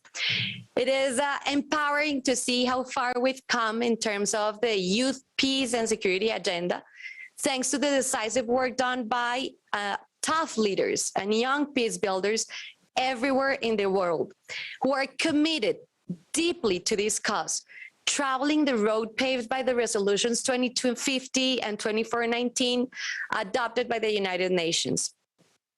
Through them, we have aligned efforts worldwide to promote and strengthen constructive and decisive influence of young people in the promotion, maintenance, and safeguarding of peace and security around the world.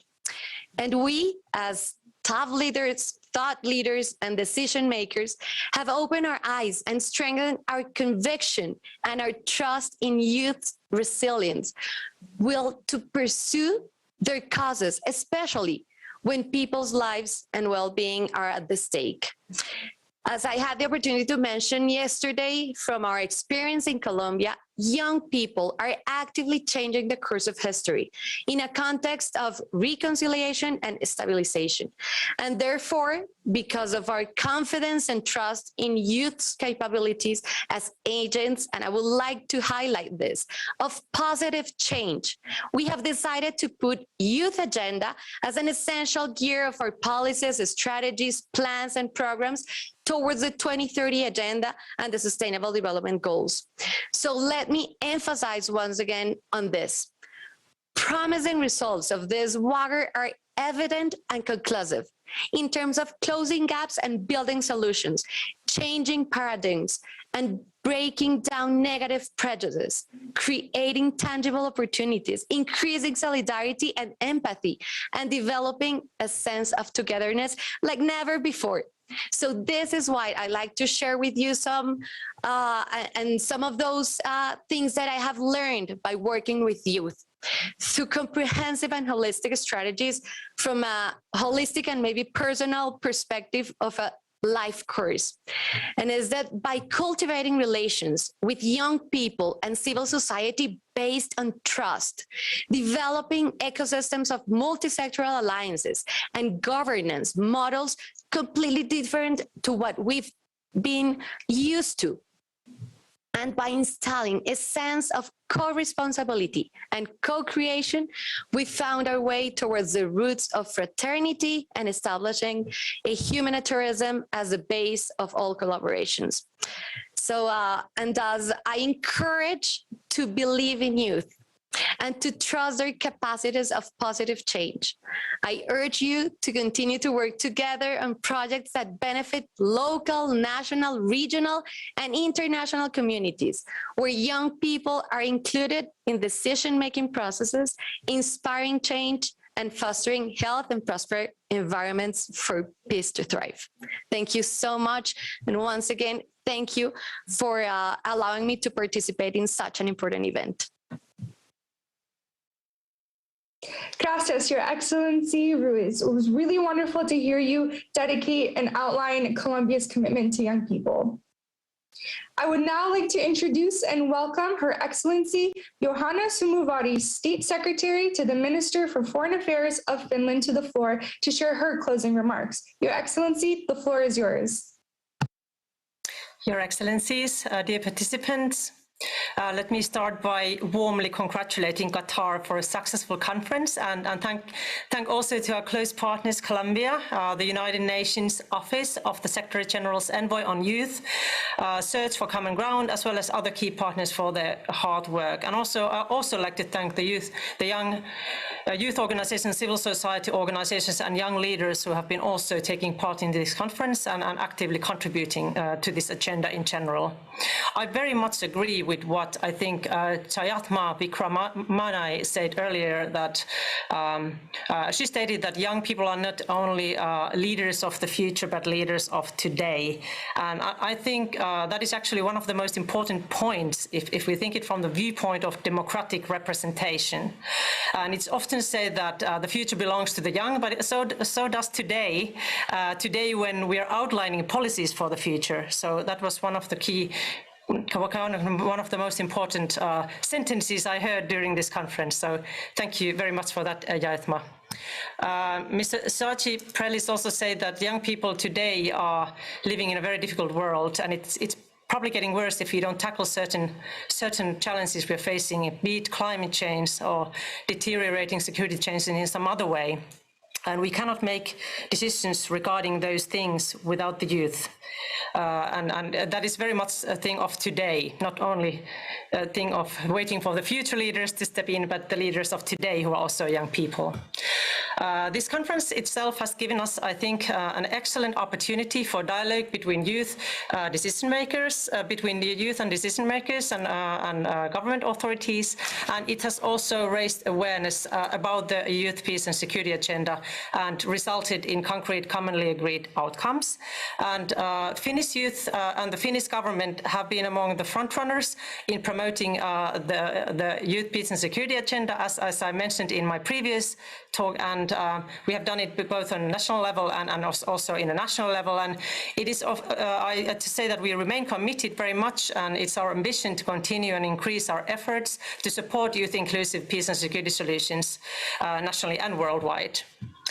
We are also very content with the important outcomes of the conference and fully committed to their implementation together with youth, partner countries, regional and international organizations, and other key stakeholders, as outlined in detail in my statement in the recent commitment session.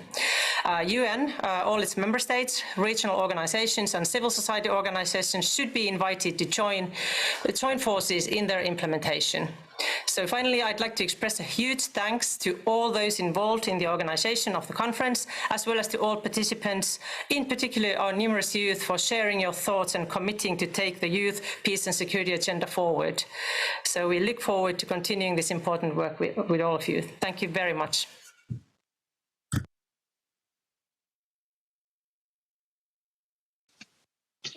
Thank you very much, Your Excellency, for your remarks.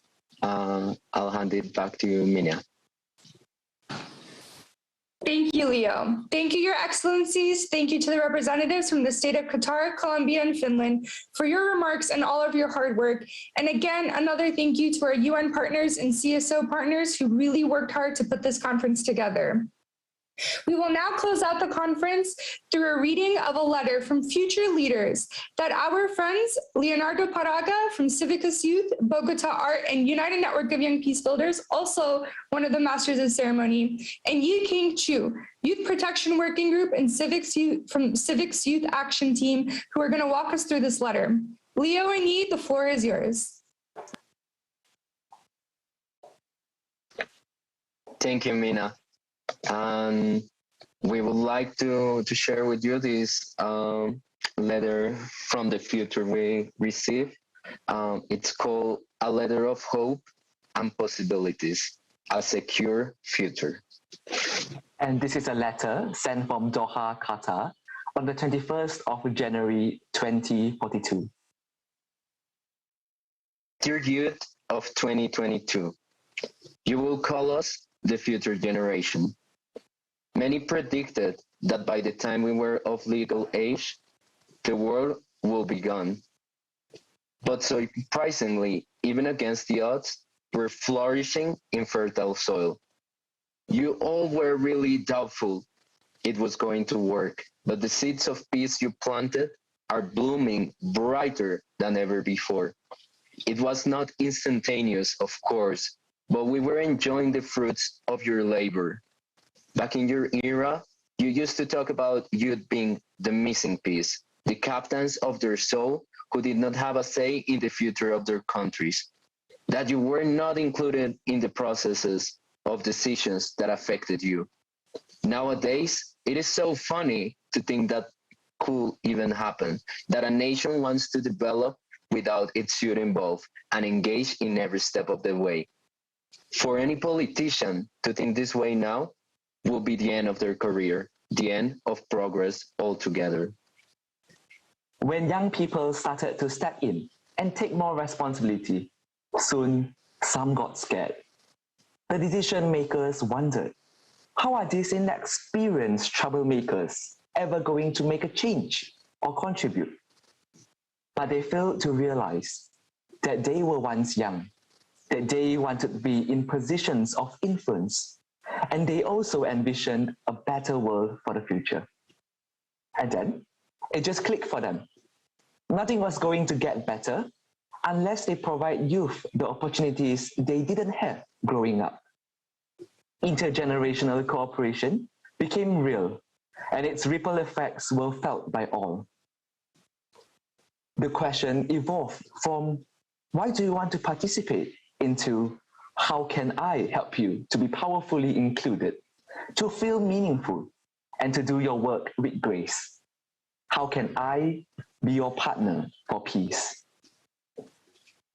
Here in the future, we do not worry about bombshells falling on our roof or fear of mass shootings when going to class. Here in the future, we do not worry about a bullet traversing our schools, but rather contemplate the thoughts that cross our minds. Here in the future, we spend more time in nature, honoring the land we walk on and treating our Mother Earth with respect. Nature is not a stranger we need to conquer. We are nature. Our respiratory system is not only our lungs, but it's also the clean air we breathe. We do not only walk on our feet, but on the rich soil we grew from. Here in the future, equality, equity, and justice aren't aspirations, they are the norm.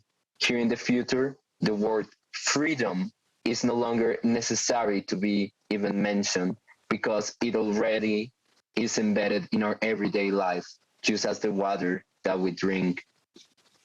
In our world, there is still conflict, of course, but not the kind of conflict that makes you lose your loved ones or ones that destroy homes. It is the kind of conflict the world deals with using words, not guns. It is the kind of conflict that pushes us to grow, to expand our compassion, to broaden our minds, and to act upon our words. It is also the kind of conflict that constantly reminds us to not take all of your efforts for peace for granted.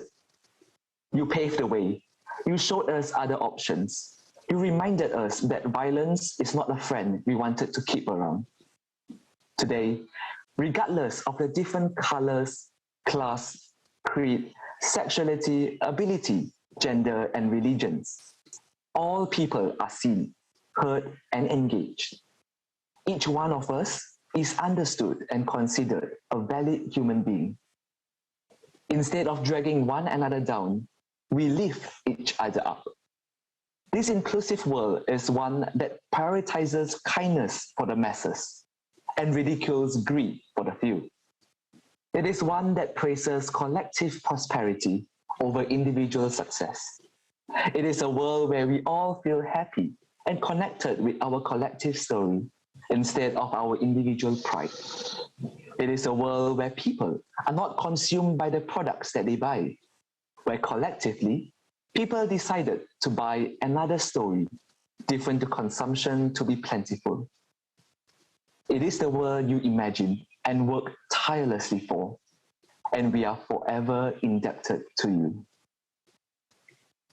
We're writing to you to remind you not to give up, to never stop, to never think that a world in peace is unattainable. Because it is, and we are the living proof. You know, sometimes you're so concentrated on the path that you miss your surroundings. Many felt lost, felt rejected, felt that inside new borders, their humanity was not appreciated. However, we all belong. We have always been part of Earth. We temporarily forgot that the world is a large living organism and that we're part of it. As much as a wave is part of the ocean. Back in those days, we were so blind as a society. We were fearful and thought that we could use our tanks and our guns to bring about peace. It took us time to realize maybe we would have been better off investing in tools of mass construction. Instead of blowing up cities, we could have seen communities rising up so high. And that is what eventually happened. Contrary to what many would have thought, all these young peace architects did not get their degree from a university. They were average people using the tools in their back pockets to build the world they dream of. And it is not about sculptures or skyscrapers that are seen from afar. It is not about passive compositions that are unmovable. Their artworks could not be destroyed. They allowed a new system to be born, one that is bulletproof, one that cannot be killed, but is susceptible to adaptation. A new way of relating emerged. It is the poetic engagement with one another beyond labels, always seeing family, sister, and brothers. Even with all the fear of acting, even when your security was compromised, even when the game seemed to be rigged, you all found a new scenario in which to play, one that was not leaving anyone behind. We are proud of you for not giving up. We are proud of you for staying the course. We are proud of you for building the world you dreamed of, because it is one we would not trade for anything. Remember, never give up. Even when the road might seem long and dark, never give up. Peace is indeed possible. It is the greatest gift we could have ever received. Grateful beyond words. Nova, together with a young group enjoying a bright sunny day, drinking coffee in the mountains, looking at the fields of healthy food keeping us nurtured, while the hummingbirds sing their gorgeous hymns of love. Hello, colleagues and friends. We hope you found the letter of Nova, the symbol of all young peace builders, insightful. If you would like to read the letter or to write a similar letter to your future self, feel free to do so through the link that we will be posting in the chat box later. Thank you. And now I would like to once again thank everyone who made this conference possible. I want to thank the co-sponsor, the government of Qatar, the government of Colombia, the government of Finland, who were able to allow this space to emerge. All the UN agencies who were involved in bringing this forward, as well as our CSO partners. Both, most importantly, I want to thank all young peace builders who are the building block of really making peace and making youth a key part of this conversation. And please have a look at the link for the letter. Be sure to send what's that vision of the future that you have, and let's keep building peace as partners and collaborating with one another. Thank you very much.